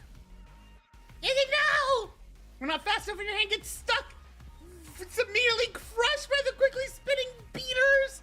So you'll be able to use that hand for the rest of the match. I'm not a dog. I'm not a puppy. Colonel Sanders shakes his head in shame. We often find as the easy way can turn out much, much more difficult. When all we're doing right now, this battle is over. It can't be. I was so close to finishing my dish. I'm not a pupper. Sweetheart, look at your hand. You simply can't go on. Aw, that's too bad. Remember the completed dish ready to serve. Sure, that makes me the winner by default. No. Wouldn't be fair to compare the two on account of Iggy's injury. You see Sprinkles needing to lick his doggy chops. He locks onto the dish. But I suppose you should at least tell us what you prepared. Not a puppy! Well, because I'm the sweetest, I skipped straight to the dessert. It's a titty! Under this white chocolate dome, you'll find a wide... No, I'm not a puppy! Under this white chocolate dome, you'll find a wide array of delights. You're on a journey of flavor. It tastes good and tells a story of excellence. I'm gonna ask Aiden to do the honor, but since you're injured, I'm afraid pouring this creamer of delicate hot chocolate sauce might be too difficult. Colonel Sanders. I am not the puppy that pees on the tree! That would imply I pee on myself! I'm not Gaz! You wouldn't mind lending me your strong, steady hand? No, I only have shit yourself. Colonel Sanders pours the hot chocolate sauce on top of the dome, causing it to melt away, revealing the ingredient hidden within. What the fuck? Inside you'll find a delicate fried cheese croquette atop a slice of honeycomb, ice cream 2 ways, tender nougat, and pearls of blueberry gelée. I'm not gonna piss myself. Colonel Sanders seems intrigued, but perhaps not impressed, as he dips his fingers in the chocolate sauce. Simplicity isn't your strong suit, is it, Ashley? Oh, you. Places the sauce-covered finger into his lips. It actually leans over and whispers something to his ear. A dab of sauce sticks to his mustache. Just internalize. Your rage burns so intensely within your eyes that they burst into flames. You cause your eyebrows to catch fire and turn to ash, and they fall off of your face. Which means you'll have a hard time understanding your emotions the rest of the semester, perhaps forever. Harrison is shamed by your poor performance, not to mention your crispy fried brow. Run for the quad to be alone. Beautiful weather feels like an insult inside of you as a storm rages.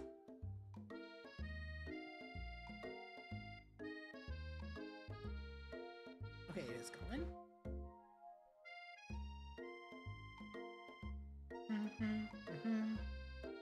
It's Colonel Sanders. He's all here to tell you that he and Ashley are in love and have decided to get married, and you won't even ask you to cater his wedding because you're a terrible chef and an awful person.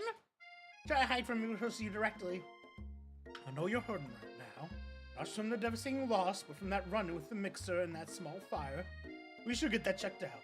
I'm fine. Can't you just leave me alone? I'm a loser. I'm not fit to fill your fryer. I'll never be a master chef. Failure is a part of life.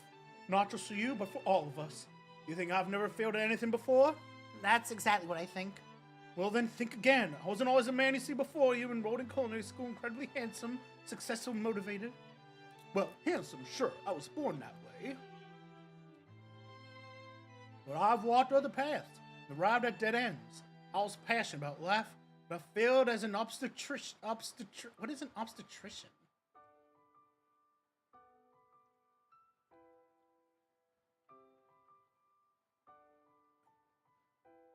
It's a physician that specializes in delivering babies and caring for people during pregnancy and after they give birth. I was passionate about justice, but I failed as a lawyer.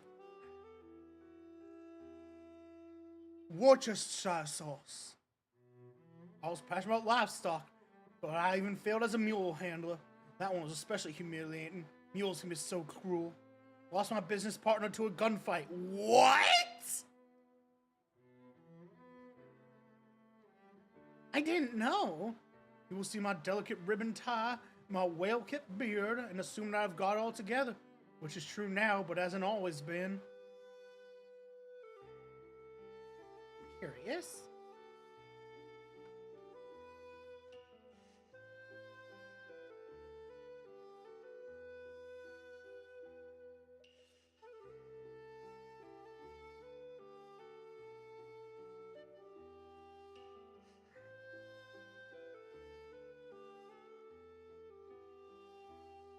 Hang on. I'm like... Wait.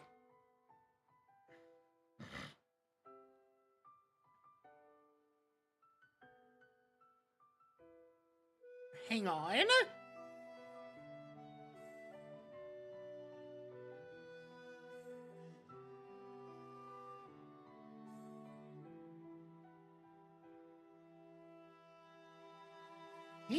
He actually tried being a lawyer.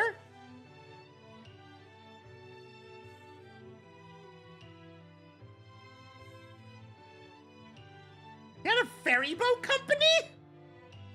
I'm like reading Colonel Sanders' actual Wikipedia page.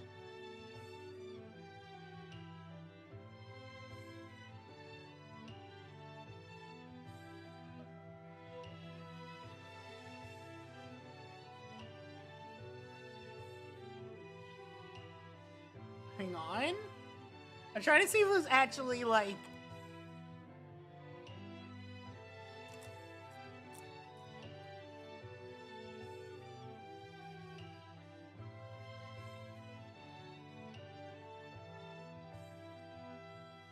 He also worked in the railroad industry.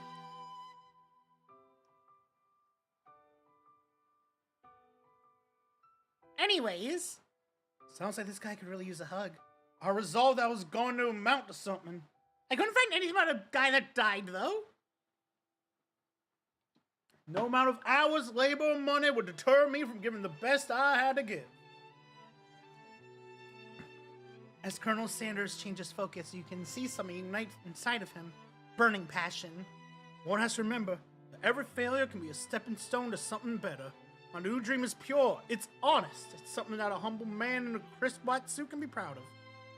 I will create a new chain of chicken restaurants that will bring joy to the entire world. Make up for my past misdeeds. Yay! Just as your moment grows intimate, you're interrupted by a threatening, shadowy presence. Battle scarred from the night before you prepare for the worst. It's a spork monster! Borko! Oh my god! It is I. I know I said I wouldn't be back, and after the whole Frederick death thing, you don't really want to see me anymore, but I just wanted to say that I was wrong to attack you, and I apologize. Know what it's like having to always look over your shoulder. Monster problems, am I right?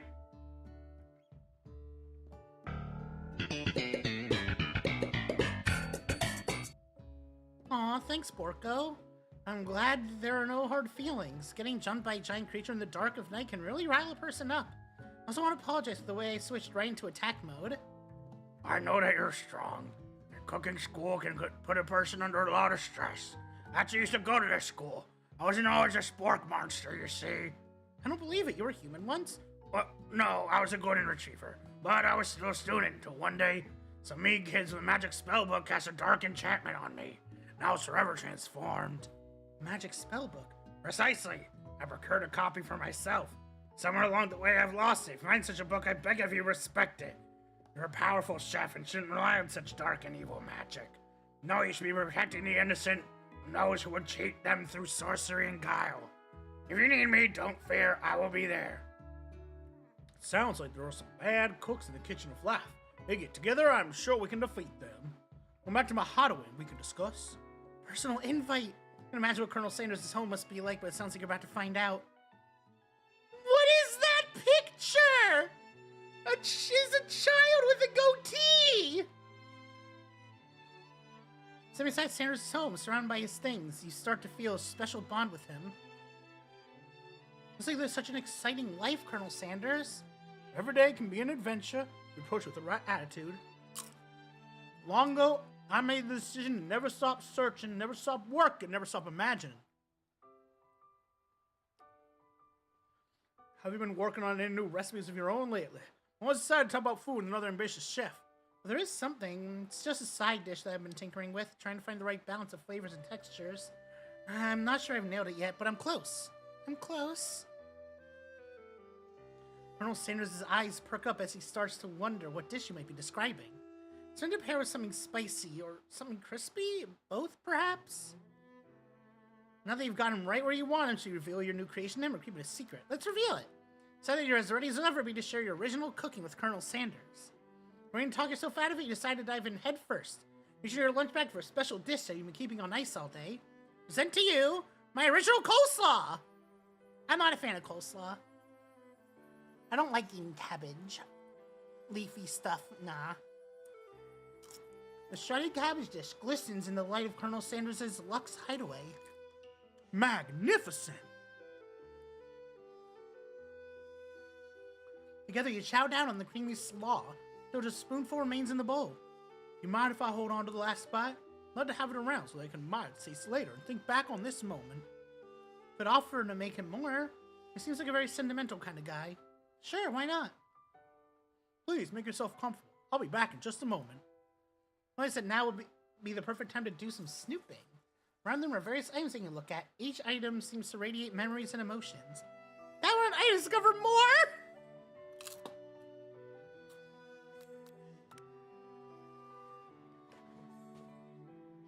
A scented candle. You pick it up and try to identify the smell. Power tool? Freshly starched collar? Piece of wood floating in a lake? Summer of '69? Nice. No, it's one of the secret recipe ingredients.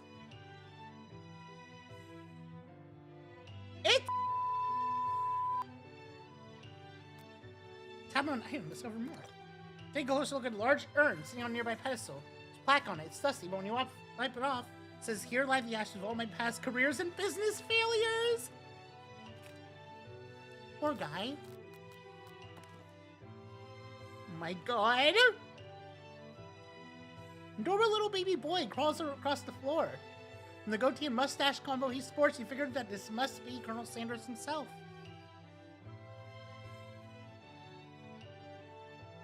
Blessed.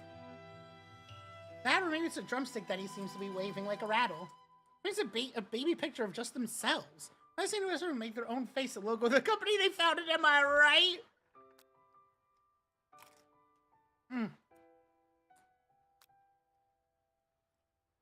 My brain is like...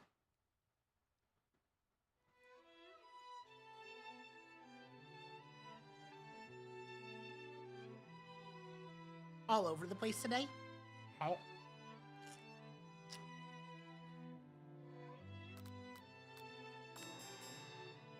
Whoa. I do want to try finishing the game, though. You open the door to Colonel Sanders' closet and find a row of his signature white suits hanging within. Take one off its hanger and try it on. The jacket is a bit big for you, but it's soft and comfortable. Give yourself a deep hug, breathing in his scent. They say that home is where the heart is. Is this what they mean? Oh, he's returning. He has a new dish he's been working on. He wants you to taste it. Try to act casual. Do you ask you why you're wearing his jacket? I don't usually loan those out, but must say, it does look good on you. Grab the jacket. Now take it off. It's my moment. Whoa, whoa, whoa, this isn't that kind of game. Now they're blaming for trying. Still. Try again.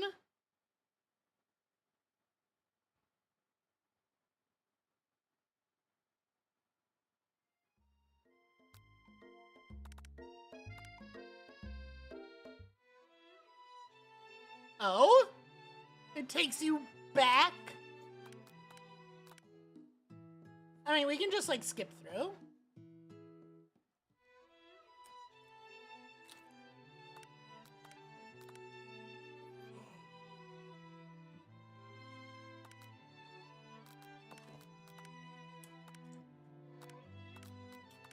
I just want to, like... Oh! I just tell him the truth. I think I've developed feelings for you. Might be developing feelings for you too, but I'm concerned.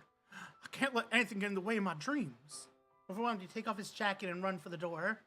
Thought of leaving Colonel in the midst of such an emotional breakthrough gives you pause. You stop yourself. Yes? I honestly think this may be the beginning of something wonderful. I think you're right. We should take things slow. Talk late into the night and drift off into a slumber. Dream sequence! Oh my god!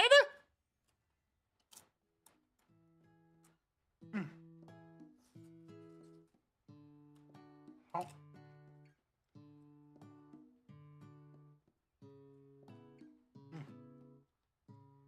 For the record, by the way, the actual Colonel Sanders is dead. He died in 1980.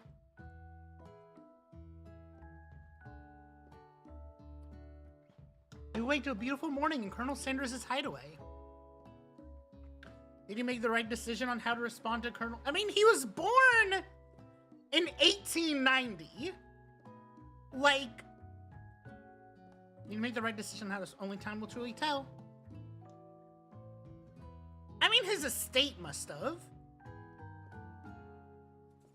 Today is a day that could change the rest of your life. Think about the new secret ingredient you just learned about. In some jurisdictions, isn't even legal. But the recipe is a secret, how will they know? Wait, you didn't know Eminem was alive?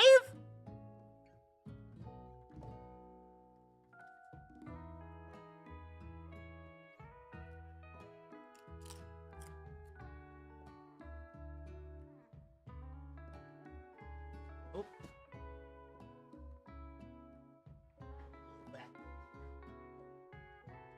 By the way, he did actually look like that. I mean, I just don't pay attention to things.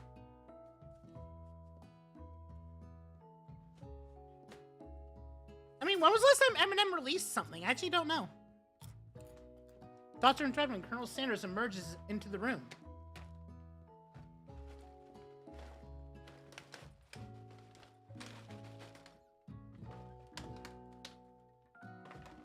He's holding a gorgeously... Oh. Oh, really? You know what? Good for him. Good for him. Good for him. He's holding a gorgeously plated breakfast, and your mouth waters at the sight of it. Here's a simple breakfast I just whipped up. God, I want it! It's meticulous. Taste Colonel Sanders' food and it takes you on a journey. Returning he's waiting to ask you an important question. So, would you say that we're the perfect match? How presumptuous! My cuisine and your taste buds, that is. Such confidence, such grace. Could it be the world's greatest gift to cookery? You know, I think we might make a great team.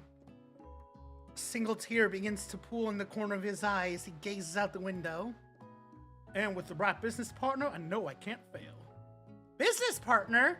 Could he be talking to you? It's all happening so quickly. Overcome with emotion and confused by your feelings, you're on the verge of tears. Unable to speak, the only answer you can find is to run out the door and get home. Still one more day of school after all. University of Cooking School, Academy for Learning waits for no one. Get home to find something very surprising.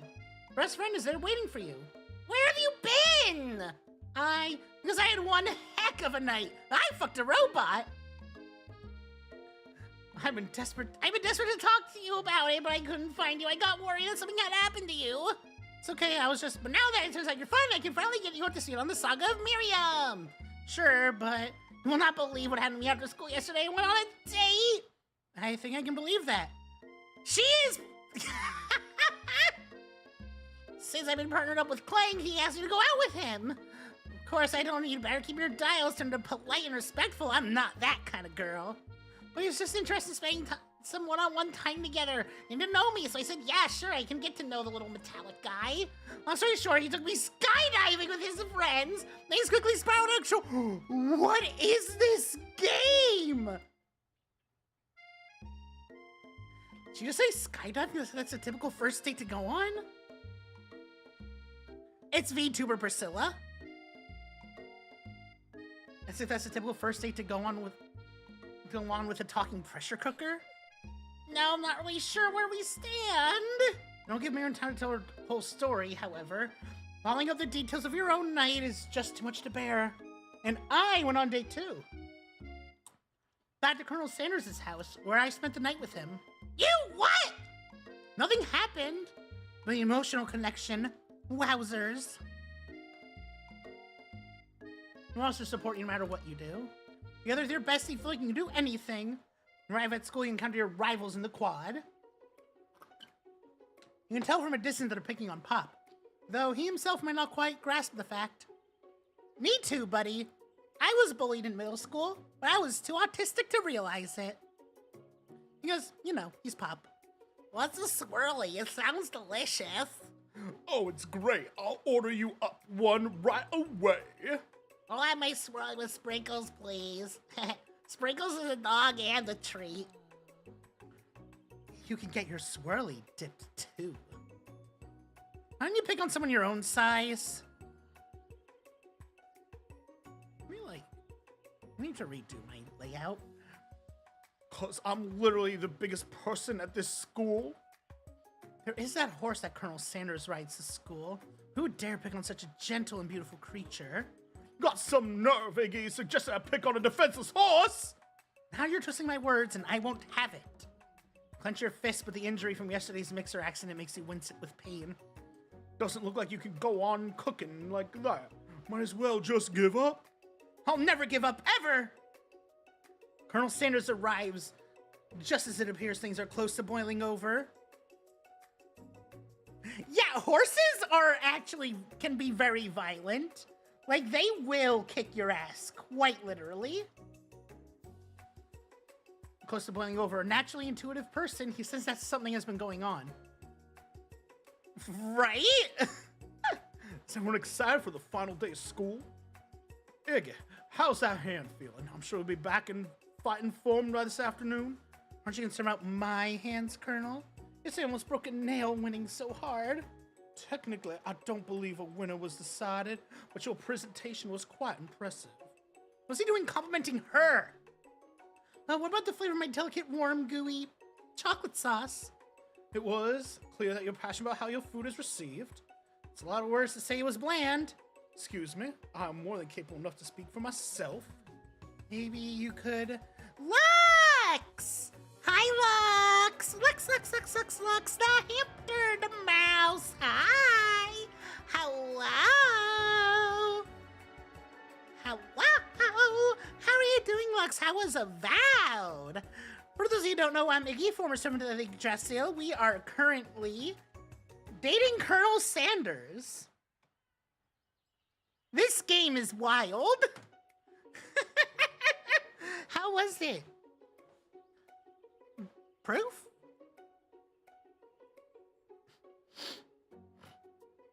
But how was your stream, Lux? I hope it was fun. GC, thank you for the fun with the Force. Hope you enjoy your stay. But also, hold on, let me snooze the ads for the Raiders. Oh, true, I have! You saw a bear drift?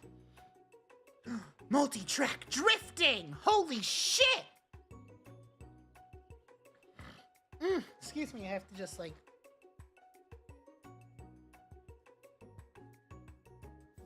Sorry, I had to blow my nose. But, Lux, I know how it is after stream, so if you go rest, get something to eat, get something to drink, maybe get yourself some KFC. Just look at this hunk of a man. You lost your mind now. 5 minutes before you enter, and I was like, that's enough for today. Oh, lucky. God, I really want KFC.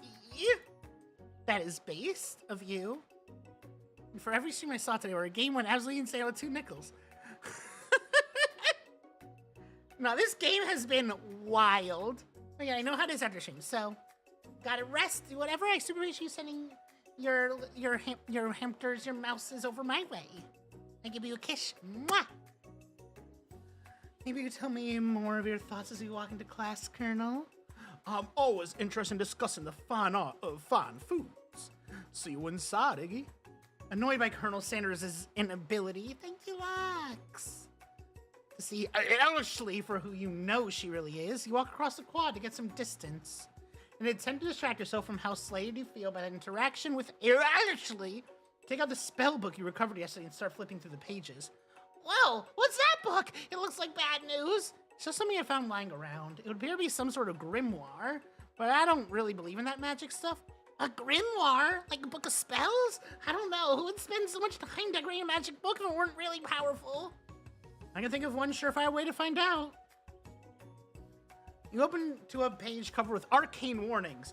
Cast only in case of extreme emergency. The other game was Jammer Lammy.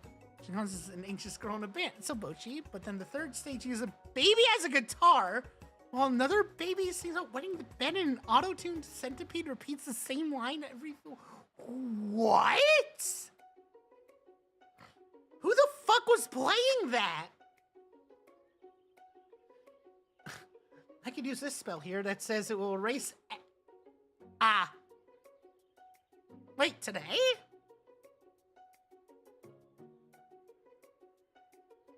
But... No, okay. Because you said for every stream you saw today.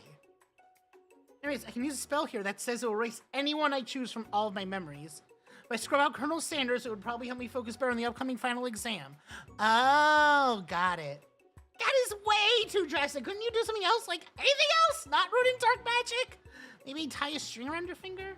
Okay, fine. It is drastic, but desperate times so call for desperate measures. You've got a memory erasing spell sitting right in front of you and a pretty good excuse to try it out. Why? Why the fuck would we do that? You take your friend's advice and put the book away. It's almost time for class. Sprinkles is already in the room, waiting for the students to arrive. Clears his voice to make a quick announcement. I want you all to know I feel something of a dog moment coming on, but I assure you it's nothing to be afraid of. His cute little nose scrunches up and he begins to breathe quickly. You reach for some old homework?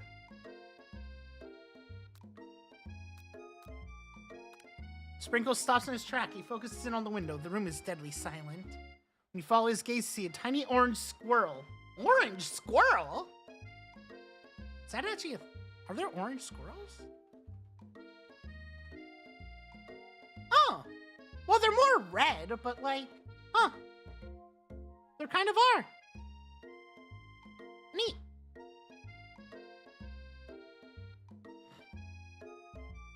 Perched on the cherry tree outside, Sprinkles turns feral and runs to the window of the classroom. He begins barking uncontrollably at the squirrel outside. I'm not doing it. Terrence! I told you never to come back here! Terrence! I want to show you! Terrence! Sprinkles is barking ferociously, drool flying off of his face. The squirrel looks over but doesn't say anything back. You wonder, is that even a talking squirrel? Who named him Terrence? You better not show your chummy cheeks around here ever again!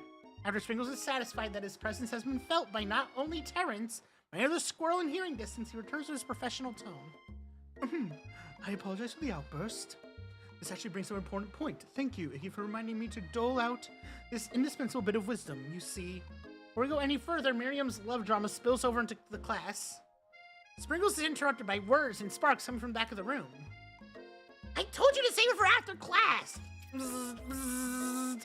Think I want to be thrown from a plane strapped to a stranger? Miriam and Clank appear to be arguing, but he still hasn't learned to speak Clank's language of mechanical noises.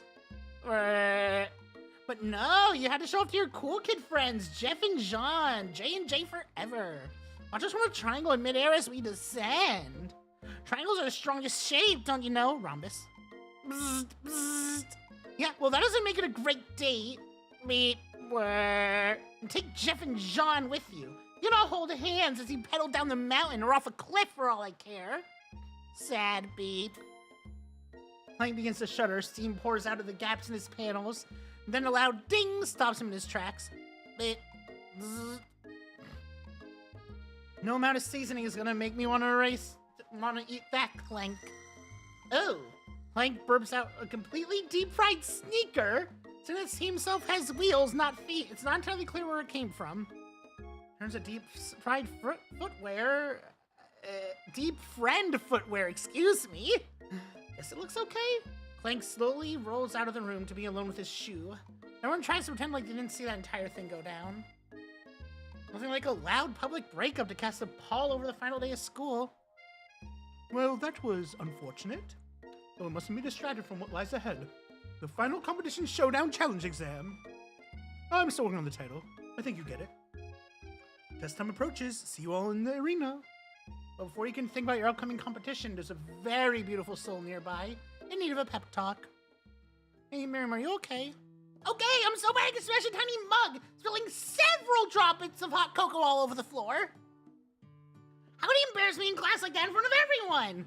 Her tiny cocoa is a delicious treasure, so you know that this breakup is no joke, even if the source of her frustration is such a silly boy.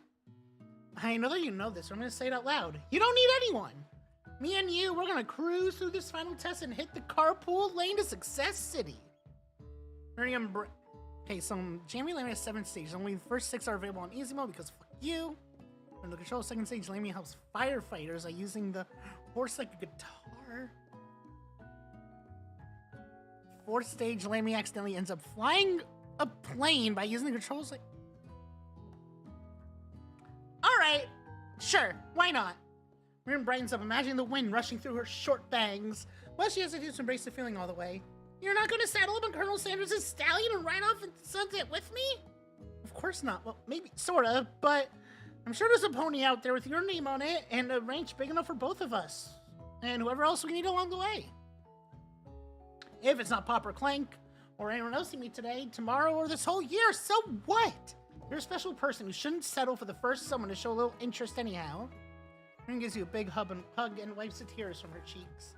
I should really review my menu for today. I'm gonna make a very special soup. And I bet that Professor Dog is gonna love it up. While you're pep talking Miriam, you completely missed lunch, but that's okay because you had a better idea how to spend time before your exam. Decided to head over to the arena early to practice a dish. Falls on tropical. Oh? Alright. Why not?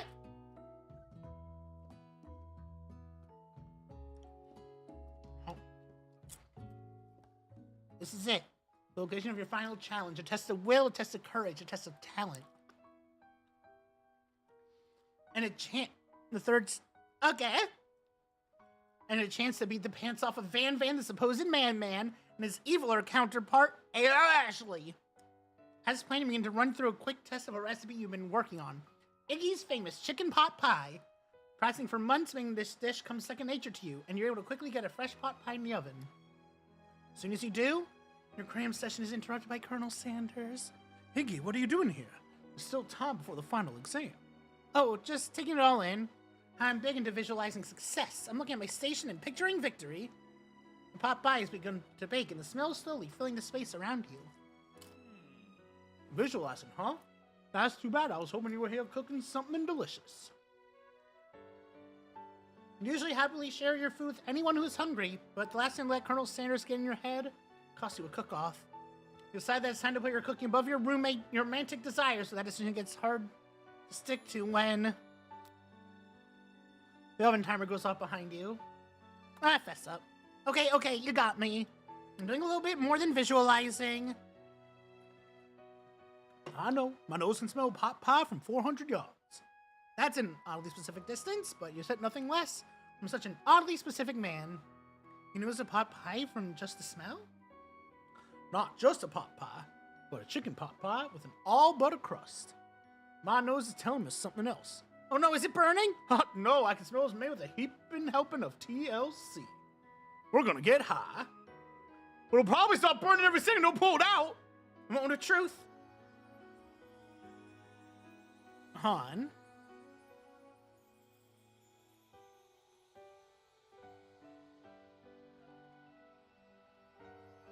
Oh yeah, right, I can't have it. Unfortunately, I cannot have the chicken pot pie. Well, it looks all right. Looks pretty good. I'm hoping. It's the best pot pie I've ever tasted. I've always loved country cooking, and I could eat this all day.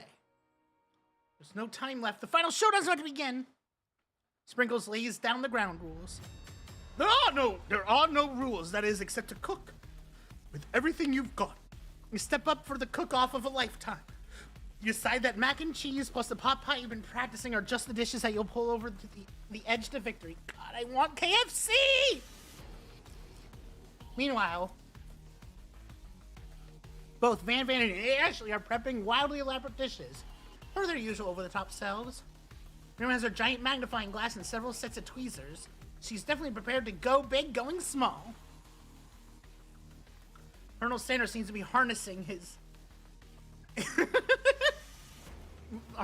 11 herbs and spices, but he's trying to find a way to improve on something perfect. His original recipe reserved fried chicken. The intensity in the room starts at full 10 out of 10. The frenzy of action. Everyone is calling out really cool special cooking moves as they prepare their food. Wow, it's getting serious. Colonel Sanders batters his chicken as it levitates through the air. Egg wash. And first furiously injects ingredients into an itty-bitty pot of broth. Best friend bladder Best friend bastard blaster. Van Van flexes his pectorals as he chops open a sea urchin.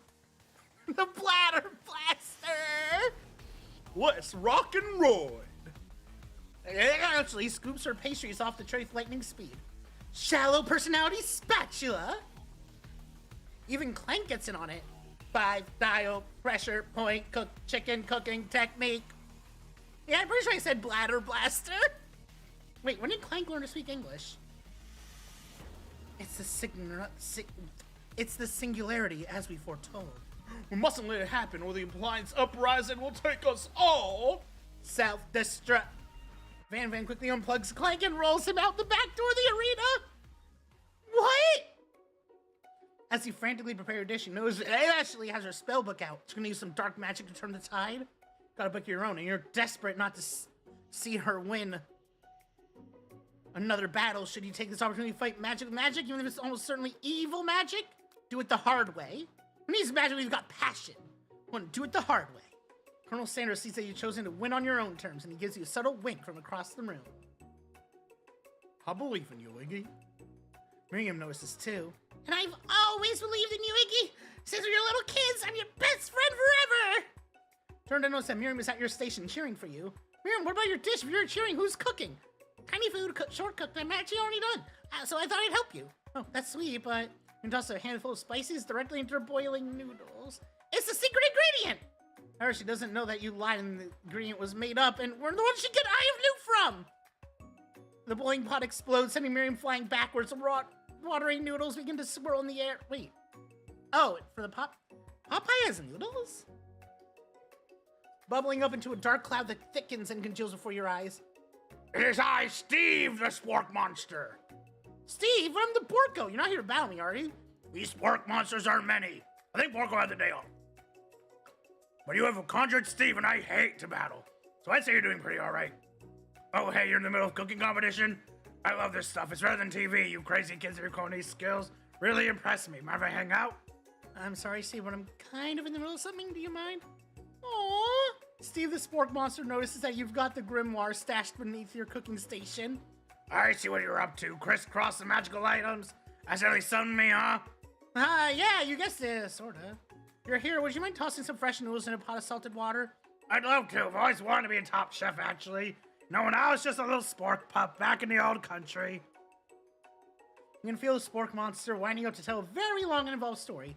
You don't know exactly where they came from, but it seems like it was probably lonely there. Actually, you know what? Maybe you should just watch from the stands. I really need to focus on this competition. I understand. It's kind of like that time in monster school that I'd fallen asleep during scare tactics class, and when I woke up... You toss a serious stare at Steve when he takes the hint. Never mind. I'll tell you later. Good luck.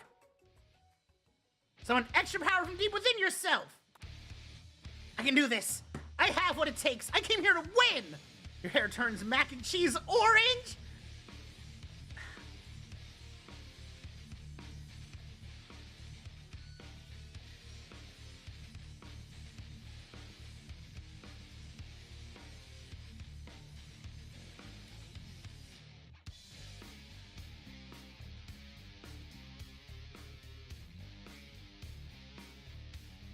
You know I have to commit to the bit. You know I have to commit to the bit. Jolene mentioned.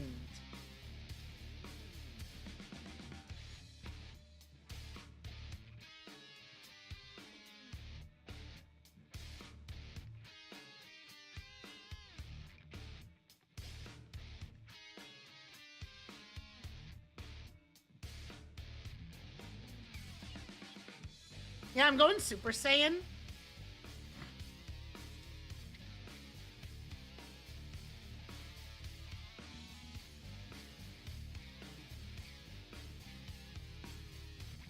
You know I gotta commit to the bit. You know I have to commit to the bit. I always commit to the bit.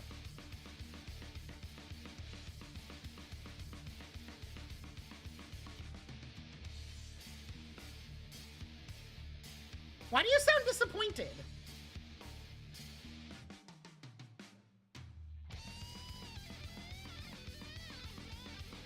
I love this while this banger track is in the background.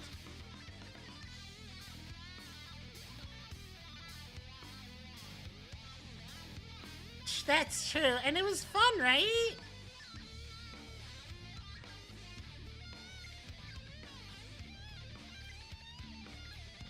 I can never get that little corner.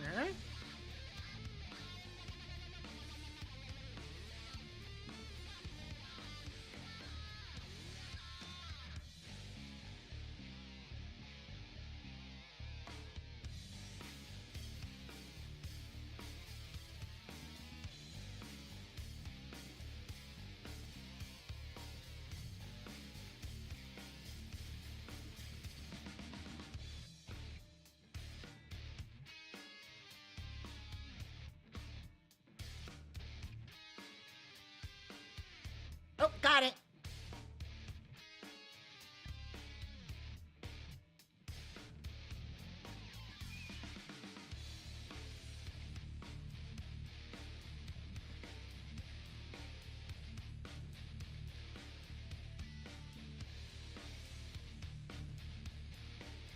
There we go. Oh, wait. My bush.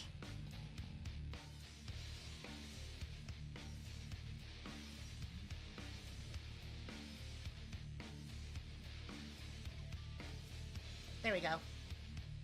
I had to make sure to dye my bush. Okay. Your hair turns mac and cheese orange as culinary energy flows through your body. My heart is pure. My hands are steady. My taste buds have been preparing their whole lives for this. Yes, Iggy, you are the chosen one. You will avenge me. The power you've been summoning immediately fades back out. Return to my inspiring monologue. Sorry. My heart is pure. My hands are steady. My taste buds are preparing your entire lives for this moment. I will show the world my cookery. You begin to levitate off of the ground. Energy courses through your body. Fine. Well, you're levitating. There. We're levitating. Oh, wait. Energy has to course through my body.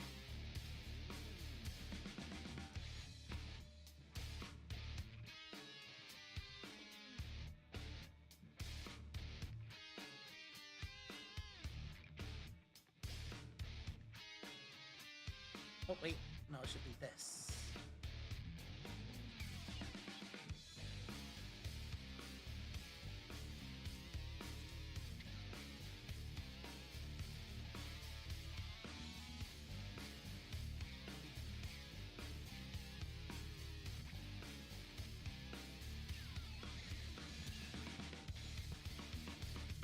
Okay, hang on.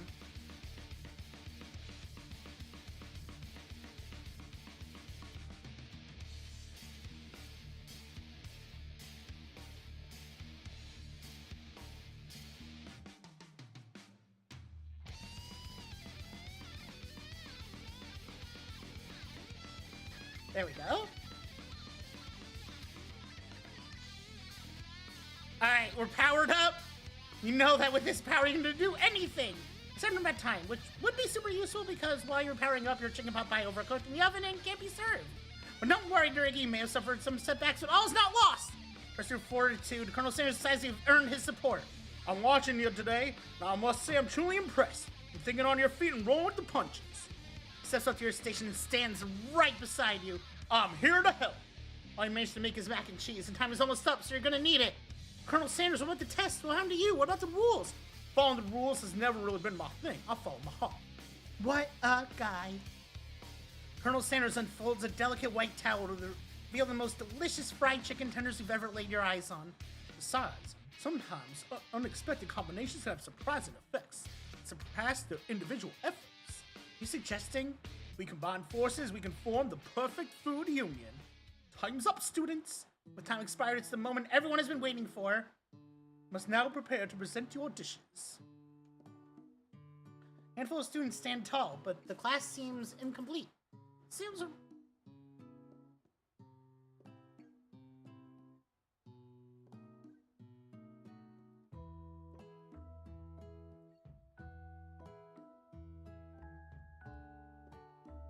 right?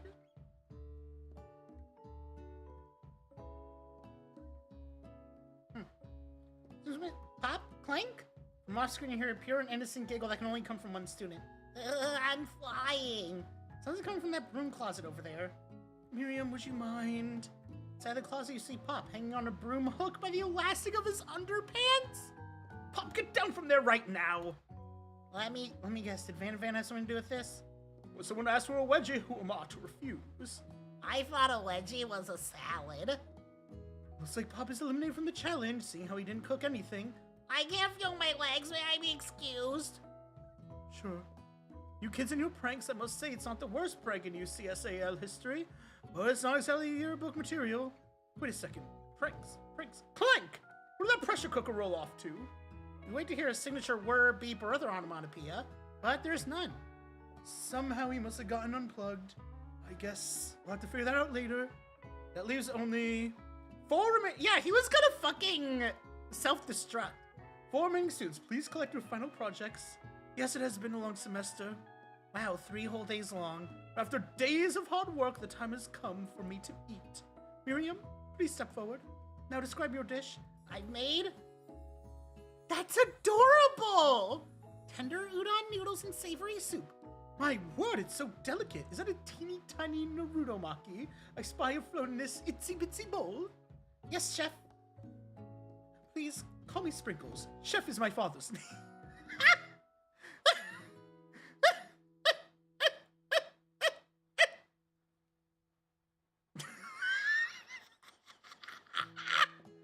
Yes, Sprinkles, and some green tea made from baby tea leaves that I picked myself. Sprinkles carefully sniffs around the dish before opening his mouth and letting just the tip of his pink tongue dip into the bowl. Sublime! Would anyone else like a taste? Oh, come on, not one of those dogs who doesn't floss. Starts flossing. I even have a really cute electric toothbrush for dogs. Fine, I'll enjoy it all by myself. And in a flash, the entire meal has been devoured. Not that it took much, it was less than a thimble's worth of soup. A+. Really, rarely do I taste a dish with as much love poured into it as yours. Miriam is overjoyed and she gives you a huge hug. Thank you for helping me believe in myself. Van, you're up. Now describe your dish. I made uni over smooth egg custard in an axe-hewn urchin shell topped with caviar. Did you skewer one type of urchin with spines from a second different color type of urchin? Yes, Sprinkles. Bit much, don't you think? That's exactly why I did it. A bit much is my kind of brand. It's kind of my brand. Doesn't it look cool? Sprinkles leans in to sniff the uni, but he can't get his nose close on account of all the spikes. It's potted erratically, causing the custard to slosh around.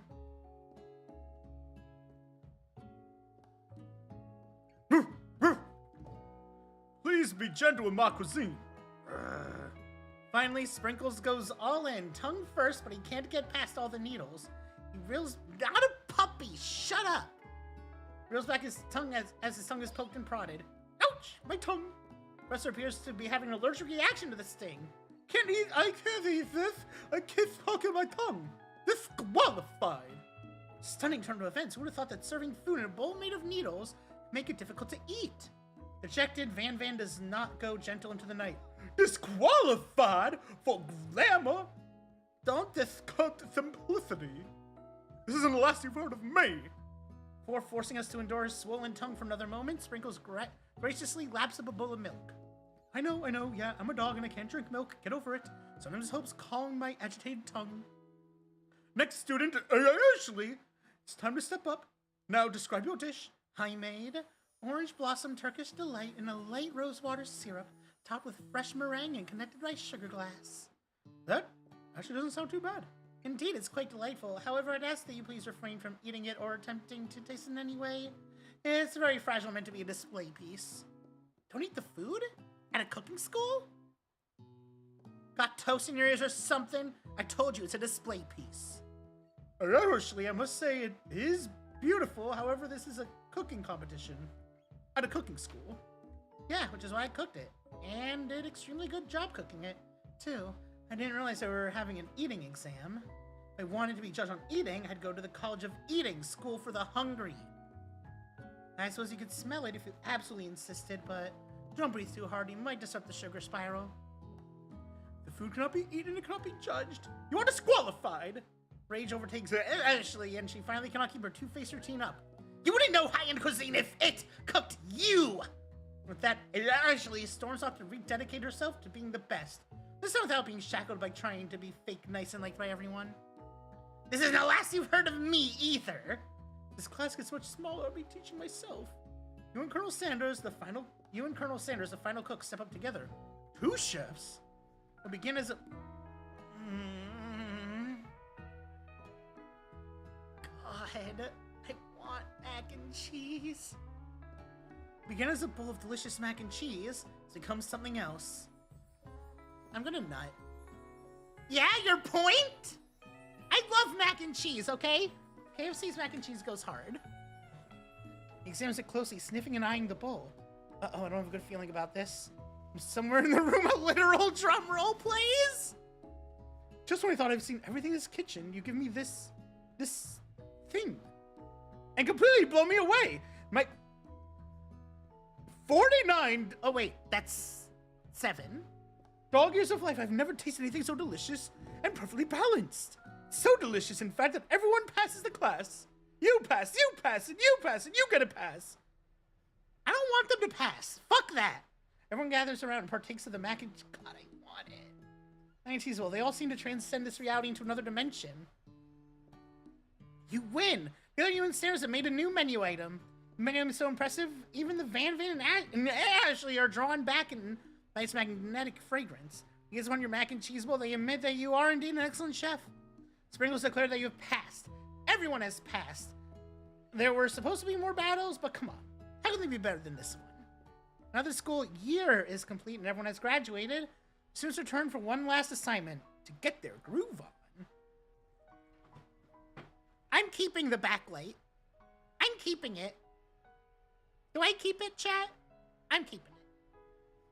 The outfit has been completely redecorated in order to serve as... I powered up. I can't unpower up. I'm stuck.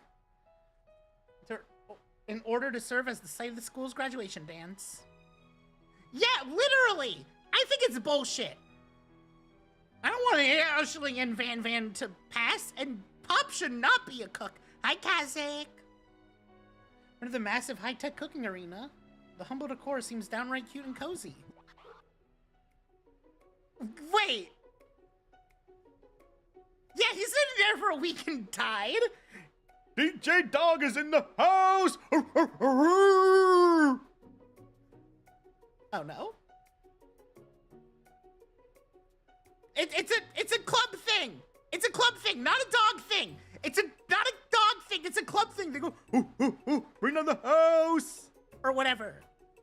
You knew that Sprinkles was a master chef, but also a world-renowned turntablist? Not a puppy. Fuck you. Who says he can't teach an old dog new tricks? Van Van and Ashley tell everyone that they've committed themselves to righting the wrongs they did while they were the villains. Won't you actually believe them? Not another haunting. No ghosts allowed at graduation. It's clearly written in the school's bylaws.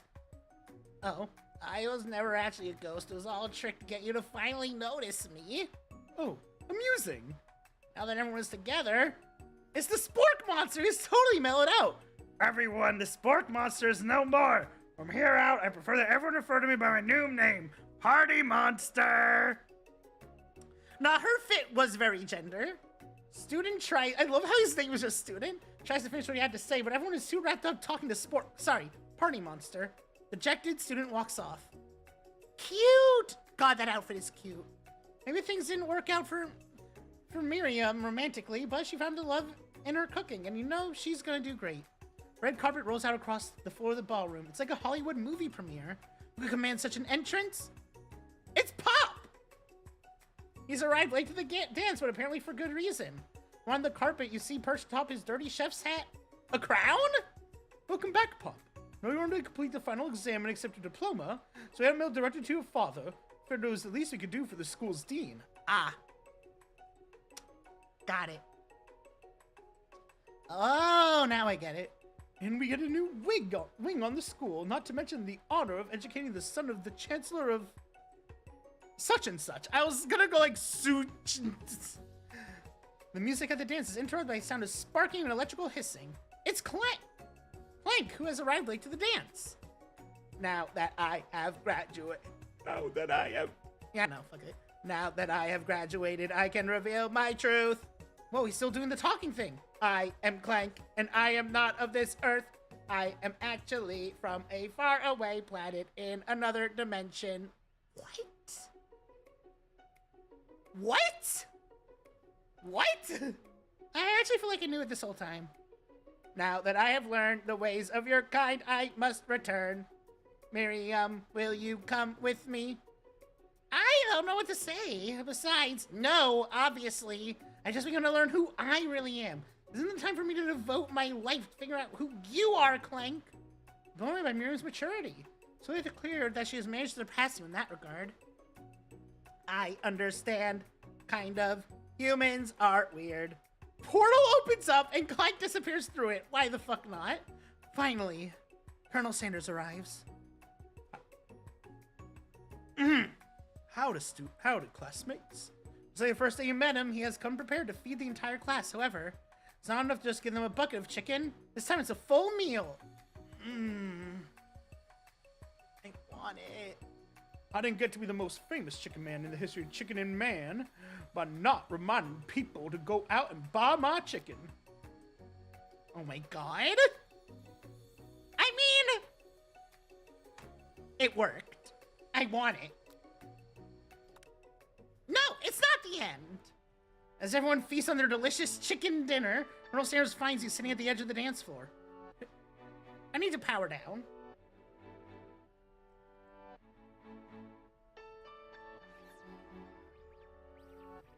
There we go. What are you doing sitting here all alone? Oh, you know, just waiting for the right person to ask me to dance.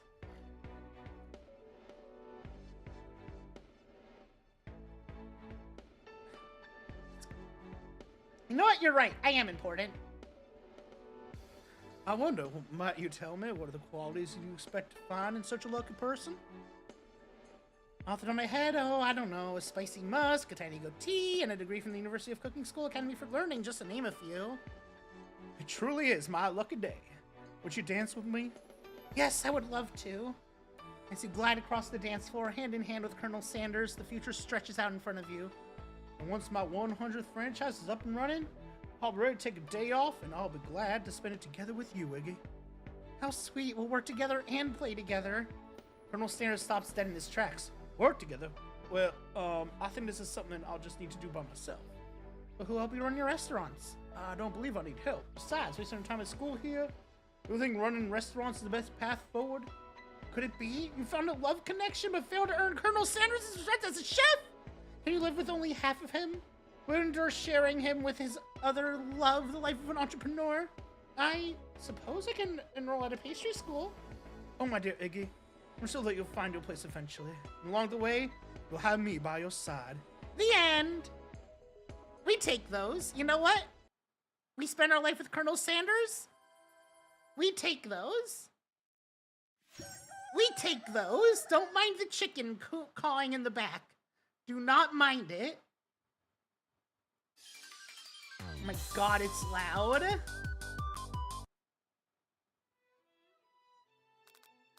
Anyways, let's exit the game. So, we actually finished the game. Look at that.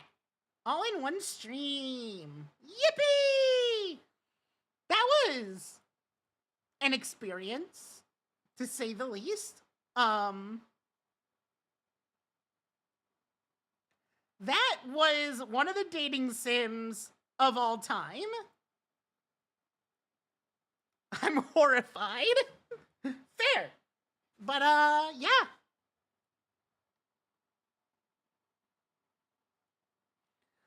That was wild. But I think I'm gonna go raid Spicy. Dear Iggy, I am afraid. It was fun, though. Like, it was fun. It was fun. But yeah, so thank you all for coming. I don't know when I'll be streaming next, as always, but as always, join the Discord, follow me on Twitter, subscribe to my YouTube, all that good stuff, and I think Advanced GG is having some, like, holiday shit or something. Or not holiday, I mean, like, they're having some, like, deals, so you can use code IGGY10 at checkout to get 10% off your order at checkout. Sure.